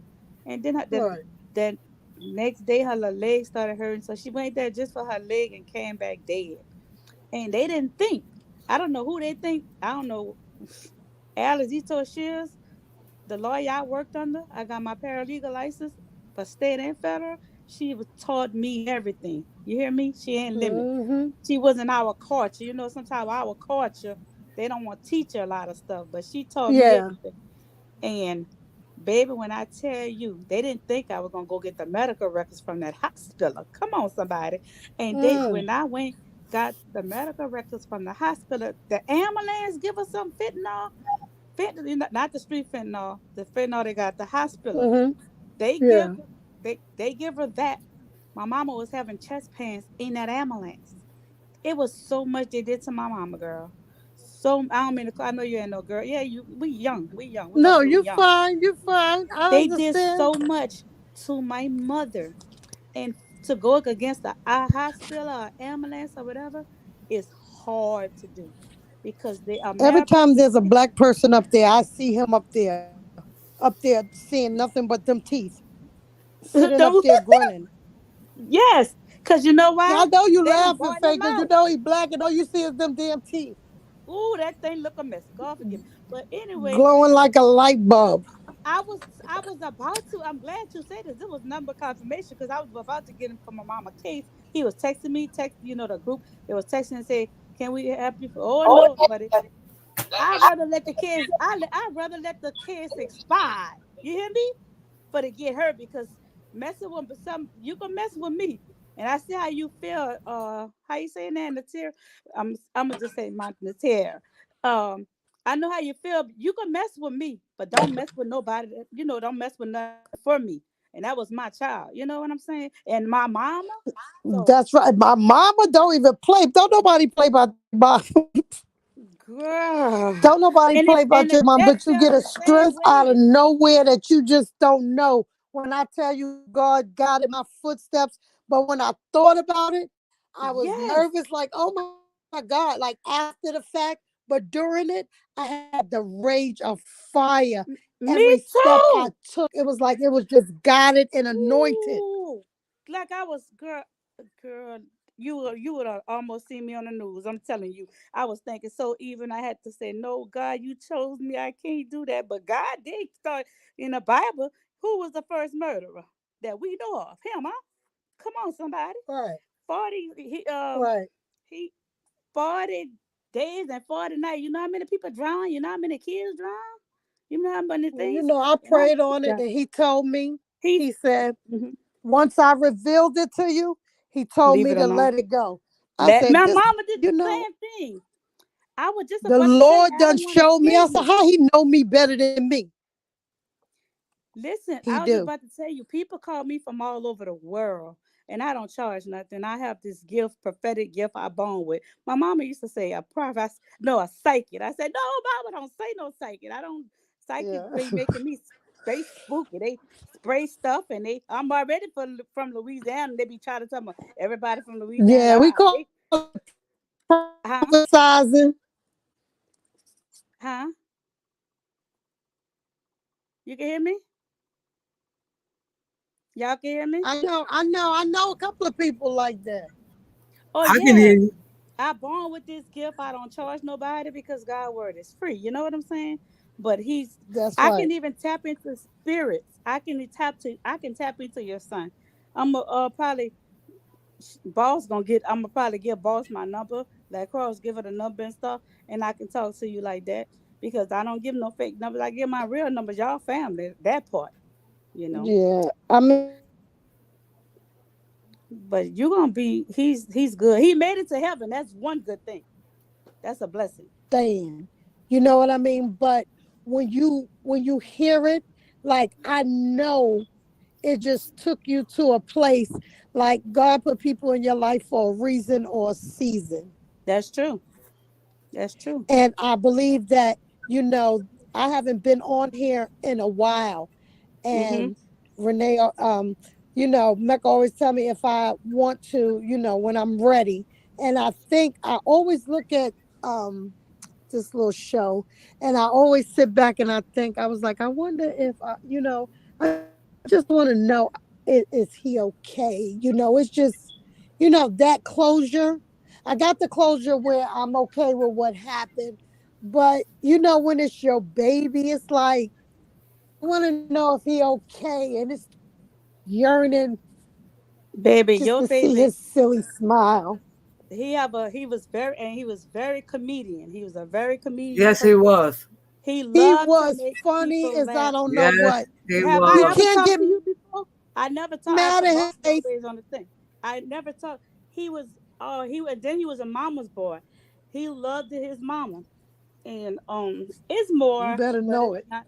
You and boss, if you want boss to be on the phone, she can hear, but it's not for everybody. Hear your Yeah. blessing, you know. He's my godson. Yeah. Yeah, I know that's your He's God. loved by everybody. Like That's even why if I you say get I mad need at to be him, on the you phone. can't. He's one of those people you can't get mad at even when you mad face. You just He gonna make you You will jump. still laugh when you mad, and then you're gonna get madder because you laugh and you want to be mad. Right. Mm-hmm. Yeah, He's I miss blowing. him so It's much. Like blowing. I I'm just at this want to hospital, but I can talk. hug, He's one more blowing kisses kiss, at both of just one y'all. He's more blowing hug. kisses. I can actually see him. He's blowing kisses at y'all. And see, when I have this, I get weak and but I don't mind getting weak for y'all. Telling y'all, he's blowing kisses. He's blowing kisses. So he's in heaven. You Trust know, me. And I stand on. See, people might say, "Oh, people might be called," but I know God chose me. Everything I have I'm told her, raising his daughter. he loved that. He glad you're doing that because you raising her in the way that she's supposed to be raised. He didn't want it to be no other way. Come on, somebody. Hello? You on here, huh? To say stuff right before he passed That's away. Like crazy. That's crazy. She's saying he that. set it up. Like he said, he set it up where he told a judge that the best interest of his daughter is with me. Right. I never knew he did that. Yeah. And no, you He didn't tell me. I got told the chills all the over. I think. judge before he passed away, Mm-hmm. he set it up and told that judge that the best interest of his child is with his mother, and if she's gonna have a fighting chance, that he rather see her with me. Yeah. So And nevertheless, God is I gonna got have you here custody, for a long time. God is gonna but have you. he had a gift like that too, Mm-hmm. and he said he had the judge do this, and nevertheless, 3 years later, his baby mother that was staying in one of my houses, I had to give her a pay quick because she wasn't paying rent. So she went down there and tried to file for custody for her to be spiteful because she know I don't care about nothing but her since I lost my son. So you know how Right. narcissists try to play you. So that's Yeah. what she tried to do. You can't hurt me no other way. You're broke. So But right. you can't do nothing to me. Right. So she did that, and it was so crazy. I did not want to go to court and deal with this, but the judge came out and said, I'm going to read something from a young man that I talked to and I was very impressed with. And he read it. Mm-hmm. And I'm like, who said that? And he said Mm-hmm. my son's name. Come on, somebody. He said, this was 3 years ago. Mm-hmm. I said, my son is has demise. He was like, I was very impressed with his conversation. He said, I talked to him on the phone. I had a very good conversation with him. He had a lot of admirations and goals and things like that. He said, but I had a man-to-man with him, and I believe everything he said. He said, why are you really here? He told her, get out of here and don't come back. And then he told me, he was like, if you want to move to Africa, Hawaii, wherever you want to go, you don't need no permission. Come on, somebody. You don't need no people. So, He already had and then he told her, don't never come back here again.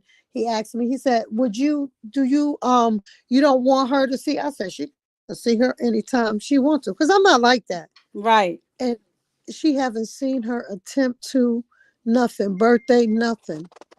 Because she never wanted. I always been open to that. I always tried to push that until one day I seen them reject her, and it hurt my baby feelings, and I had to go to the left. You can't hurt my baby because I'm hurt, So I never let her, I never pushed it, anymore. Like she used to be happy to go over there, and I seen like her grandmother, which is her mother's mother, like she's running to the door to get ready to go in the house and see them, and she put her leg like sideways to block the door frame. If you wouldn't have got that little girl, I'm gonna tell you this, and I'm gonna be real with you. Somebody would have touched her. And she built like a brick shit house, let me tell you, and she's only 12. Ain't she, Renee? That family She's have beautiful. people around them. They're I see Yep. they party and Yep. they're a That's party exactly family. what they are. What? Who they talking? Who y'all talking about? My grandchildren? Drunk? No. She's Oh. saying like the other side of The her other family. side, Oh the yeah. girl family. Oh is yeah. How Barb's do you know family. that? Asking them side of family, yeah. No, How you the know God, that?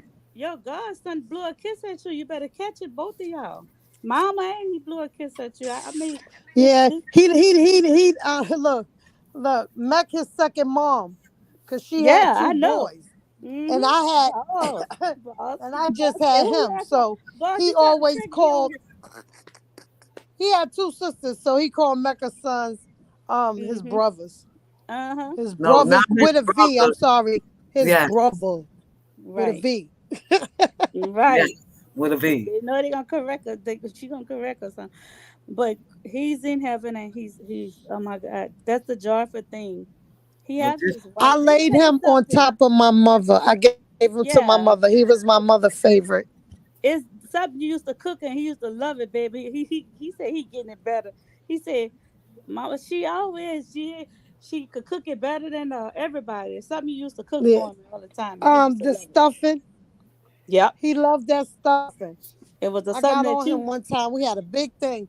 He in my cornbread stuffing. So he eating the cornbread before I even, you make the cornbread, you just got it right. sitting, before Hmm. you make your other ingredients. He And eating he it. couldn't help it. He always digging in and get my cornbread. And you see how he used his whites, his white clothes. He said, "Tell you the clothes." I could hear him in spirit saying, "Mama ain't got nothing but the clothes up here. They whiter than snow." You know what he's saying? That he's in heaven. You know what I'm saying? And I Cause I mean, used to get on him about he down here they used to wear a lot of in Virginia used to wear white t-shirts, hmm white t-shirt. hmm So I told him, I said, "Oh, so you just blended in. You just a Virginian now, huh? hmm White tee." But I love y'all. And my other Thanks, baby on here, Faith. my other baby on here, like, how she know all that? Boss, wake up! You sleeping? Is you up? Boss. Yeah, that's crazy. I'm sitting here like baffled right now. I'm baffled right now. I love y'all. My nurse is here to give me my medicine. Y'all just keep me in y'all prayers. All Um, right. I'm gonna be all right because we gotta You got all this. meet. Yeah, I got this. We got to all meet and do a meet and greet and do things and but y'all very positive and y'all God put y'all as some friends and don't never let nobody y'all not gonna do it because let somebody talk stuff and y'all they'll be thinking they splitting y'all friendship up and y'all will jump them. You hear me? So I got to make sure I'm on your both y'all side. All right. Y'all will get them, boy. Y'all will get them. But I love both Well, of you y'all. know what, Faith? Let me All tell you right. something. You are exactly right. We have been friends for 37 years. Nobody Yes. can tell me anything about her that if somebody come back and tell me something about her, I You can don't. more or less say whether she did it or not, Right. And guess what? and Not vice versa. somebody don't they better not come tell you nothing because God say I put in your life and He put you They in her can't life. tell So me nothing. She ain't going mm-mm, nowhere. she ain't going She nowhere. tried to break up with my friendship last year. I ain't going No, nowhere. What don't she don't, talking don't do she about? no, she wouldn't try to break up and Huh, sometimes we'll break down about our loved ones. huh. It's called isolating a little bit. But She that's ain't that's going nowhere. I ain't going she ain't nowhere. going We've nowhere. been friends. My mama love her. My kids love her. It is what it is. And I got some good words for you too, but my nurse and Cam up in here, I gotta get my antibiotics and stuff, okay? If y'all I still know. on the Won't they line, I come in try to there when you sleeping and want to take some blood? Talking about go back to sleep. I call them the vampires. And then I got that good blood, that All always right, negative Faith. blood. All right. I see y'all later. Okay. Bye, Chad. Hey I'll see you Chad, in the boy. plug, at the Bye bye. plug. I know. All right, my babies. All right. All right.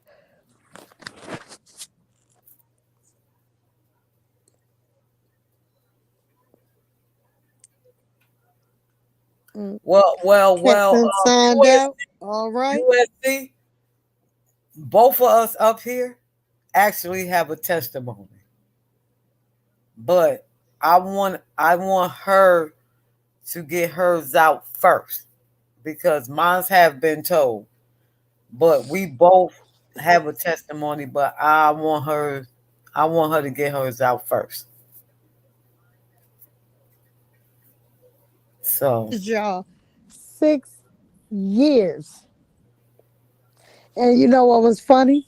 They always needed paperwork and all types of stuff on his birthday and on the mhm. anniversary of his death. I got letters where I haven't heard from them all year, and they'll start requesting stuff on his birthday. I'll Mhm. get a letter about him or the anniversary of his death. That is I could never understand that. Like, out of all the days, these are the only days y'all ask for stuff. I would get a phone call or either a letter. Yes.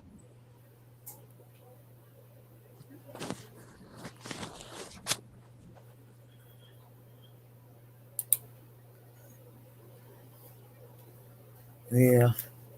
So sometimes ministry. What, Faith? I'm I can still hear my sister. yeah. I'm reading the comments. Yeah. See, don't you feel a little bit better? Just a little bit you shared. Oh, I mean, I'm always okay. You know what I mean? I'm just always okay. It's just so much in depth details that could really expose a lot of stuff in some people. It can help a And lot like of I people. said, Yeah. when I'm ready to tell it, I'm going to tell it. I told what I want to tell because Right. I feel like this is my family. I could share that, with y'all. But at the same time, you know, instead of telling the story as if it's a story time, like, we may be able to use this story just like faith. You never know who's going through the same thing. And then there's power in numbers. Like, what's the odds of me and her having the same attorney? Right. What what's the odds of that? Like, I It had was, this attorney for my son and she had the same attorney for her mom. And both of them is not here today. right. What's the odds of that? That is so ironic to me. See, the odds of that is it was And meant we for in y'all. totally different states. Yeah, listen, I'm gonna tell you. I'm gonna tell you what it is. I'm gonna tell you. The odds of that was it's not actually You welcome odd. USC. It was meant to be. Okay? Remember when I said to you that what happened to Amen. me had to happen in order for me and Dr. Holtman to meet? Remember? So this live today, you coming up here today, it was meant for you and Faith, right? Because now both of y'all can share y'all experience with the same lawyer. So where there's smoke, there's fire. Everybody can't be And lying. I'm saying, and that's why I'm saying it could be more. It could be more. So when we do set that date, um I want a wide audience and I'm gonna have everybody share and tag that live even on their social media because Yeah, even if even if I can help one person or maybe there's some person that's just like me where same thing happened to their child and they child didn't make the news and how many right. mothers don't know which way to turn, which way to go because everybody may not had a mother like Gladys to raise strong women because a lot of those women that had kids that died in that hospital as well, 8 black men, it was like they were so crying and emotional and was just told anything and just went for it because they were in low income areas and but I wasn't going to be that. See, Oh, understand, before I went, I always do my research. I need to know where I'm going, what I'm up against. I know who was the prosecutor, who was this, who was that. I knew all that before I went. I made the mistake of calling the prosecutor thinking that he was on my side saying, hey, because little did the prosecutor know, I went on ahead and did my own investigation. This is why they never knew there was a tape. But I told Mr. Crump that there was a tape. So this is how they obtained the tape from the store, because I told Mr. Crump. I never told them. This is little stuff that been going through my mind. Like I already did the investigation, so I laid it all out for Mr. Crump. It was very easy for him.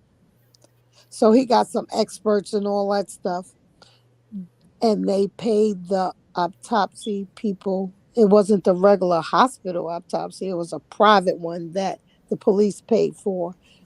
And when I got the autopsy, all the police officers that killed him, plus the chief of police, they were all present watching the autopsy. They was all present. They was all there. And I was wondering why every time I kept calling the place asking for his autopsy report, they was like, we are a private facility. It's not ready. It's not ready. Girl, they had the autopsy 3 weeks to the district attorney before they even let me know it was done. They kept lying. And then the lady was like, listen to me. This is a private facility. This is not the hospital one. We were high. I was like, so like they kept saying this, but it didn't click. I don't know why the hell it didn't click. I'm like, private. But I mean, so what? Private, public, I don't give a damn. This is my thinking, but never once did I think, oh, this is private. The police is paying for this. Right. You didn't even ask my permission. No, nothing. Nothing. And I had to pay for his body to get done in Florida, then put it on a plane, then have it shipped to New York, then have a funeral, then bury him on top of my mother. That was so much and so much money. Yep. And they did not want to give me, not even for the funeral. I had to physically threaten this man to give me the money that I spent back, because mind you, the kids didn't get nothing. He got all the money. But I told him, I said, I didn't expect to bury my son, and I didn't get no help. So what you're going to do, you're going to make sure they pay for his funeral expenses. And he was like, well, it's only this and that and that and this. I said, let me tell you something. If he don't, I threatened him. I did. I said, I'm going to go to every YouTube channel, platform, anybody that will listen, and I'm going to expose you guys. I said, because the revolution will not be televised. You hear me? And he was like, I want to meet you one day. Just a slick con artist. You hear me? Like, I seen him in a what's the movie with Eddie Murphy and Richard Pryor? Harlem Night? Yes, just a slick talking nothing that pry on hurt mothers. And that's what I see when I see him. Okay, that's what I see when I see him. So you thinking, you're going to get justice. This is wrong. This is unjust. All you want is justice. You're not thinking about money. Because it's listen, you're not the only one, right? So we're going to get it together, and then we're going to expose him, because you done already ran into one person. So if you ran into one... I'm not trying to expose them. When I tell my story, if people feel the way they feel, then it is what it is. I'm spitting all facts. I'm not trying to expose him. I'm trying to tell my story, and I'm spitting facts. That's it. Right. Your story will expose I don't care about him. Unprofessionalism. I don't really care. I don't that's not important to me.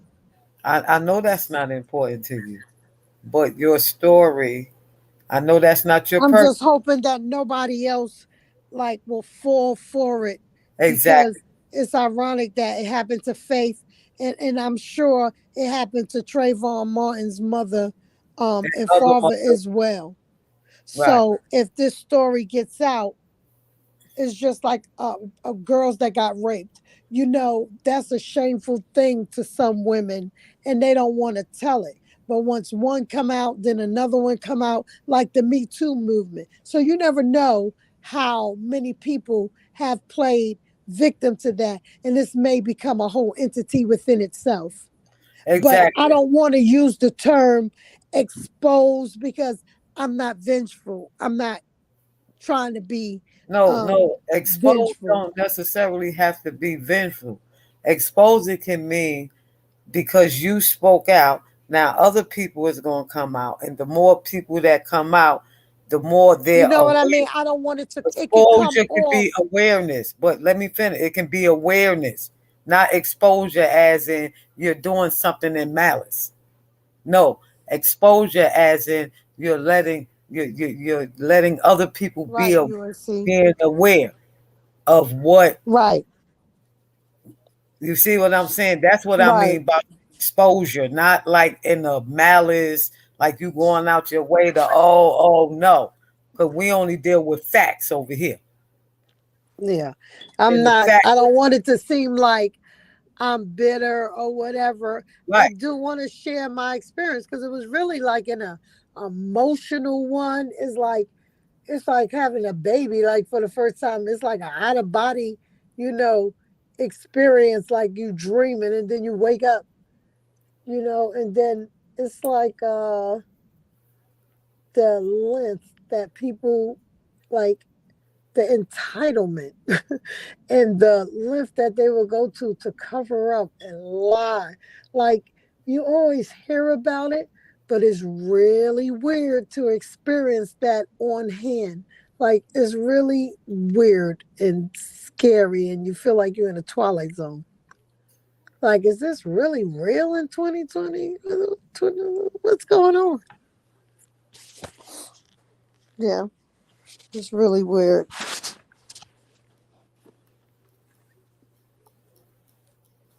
Okay, so we've been on for 2 hours and 14 minutes. Right. And yeah, you got to start cooking. And I Well, want to I'm just doing like the potato salad right now. Because potato salad I think is best after it sit for 2 days. You know what I mean? Let all the season and everything settle in. I hate fresh potato salad. I gotta like it after 2 days and let the seasoning set in. We gotta do that with potato salad. Um, what else I probably do? I probably do the sweet potato pies and the cake, just the desserts and the salads. That's all. well, And then tomorrow I'm gonna make my meats. Tomorrow night I'm I'll gonna be on. make my meats, and then on Thanksgiving I'll make the macaroni and yams and stuff. Okay, I'll be on. I'll be on the road. He said, "Bring Yeah, I'm gonna peace, leave love, it. mercy, and the truth." Amen. USC. And happy holidays to UNC and Faith. Happy I holidays. enjoyed you and everybody that came out. I enjoyed y'all. We've been up here for 2 hours and 15 minutes. It will be more. This was unexpected. So the next time we'll have it all together for you guys. And I want to thank you guys for coming out. And don't go nowhere, Nisi. Don't go nowhere.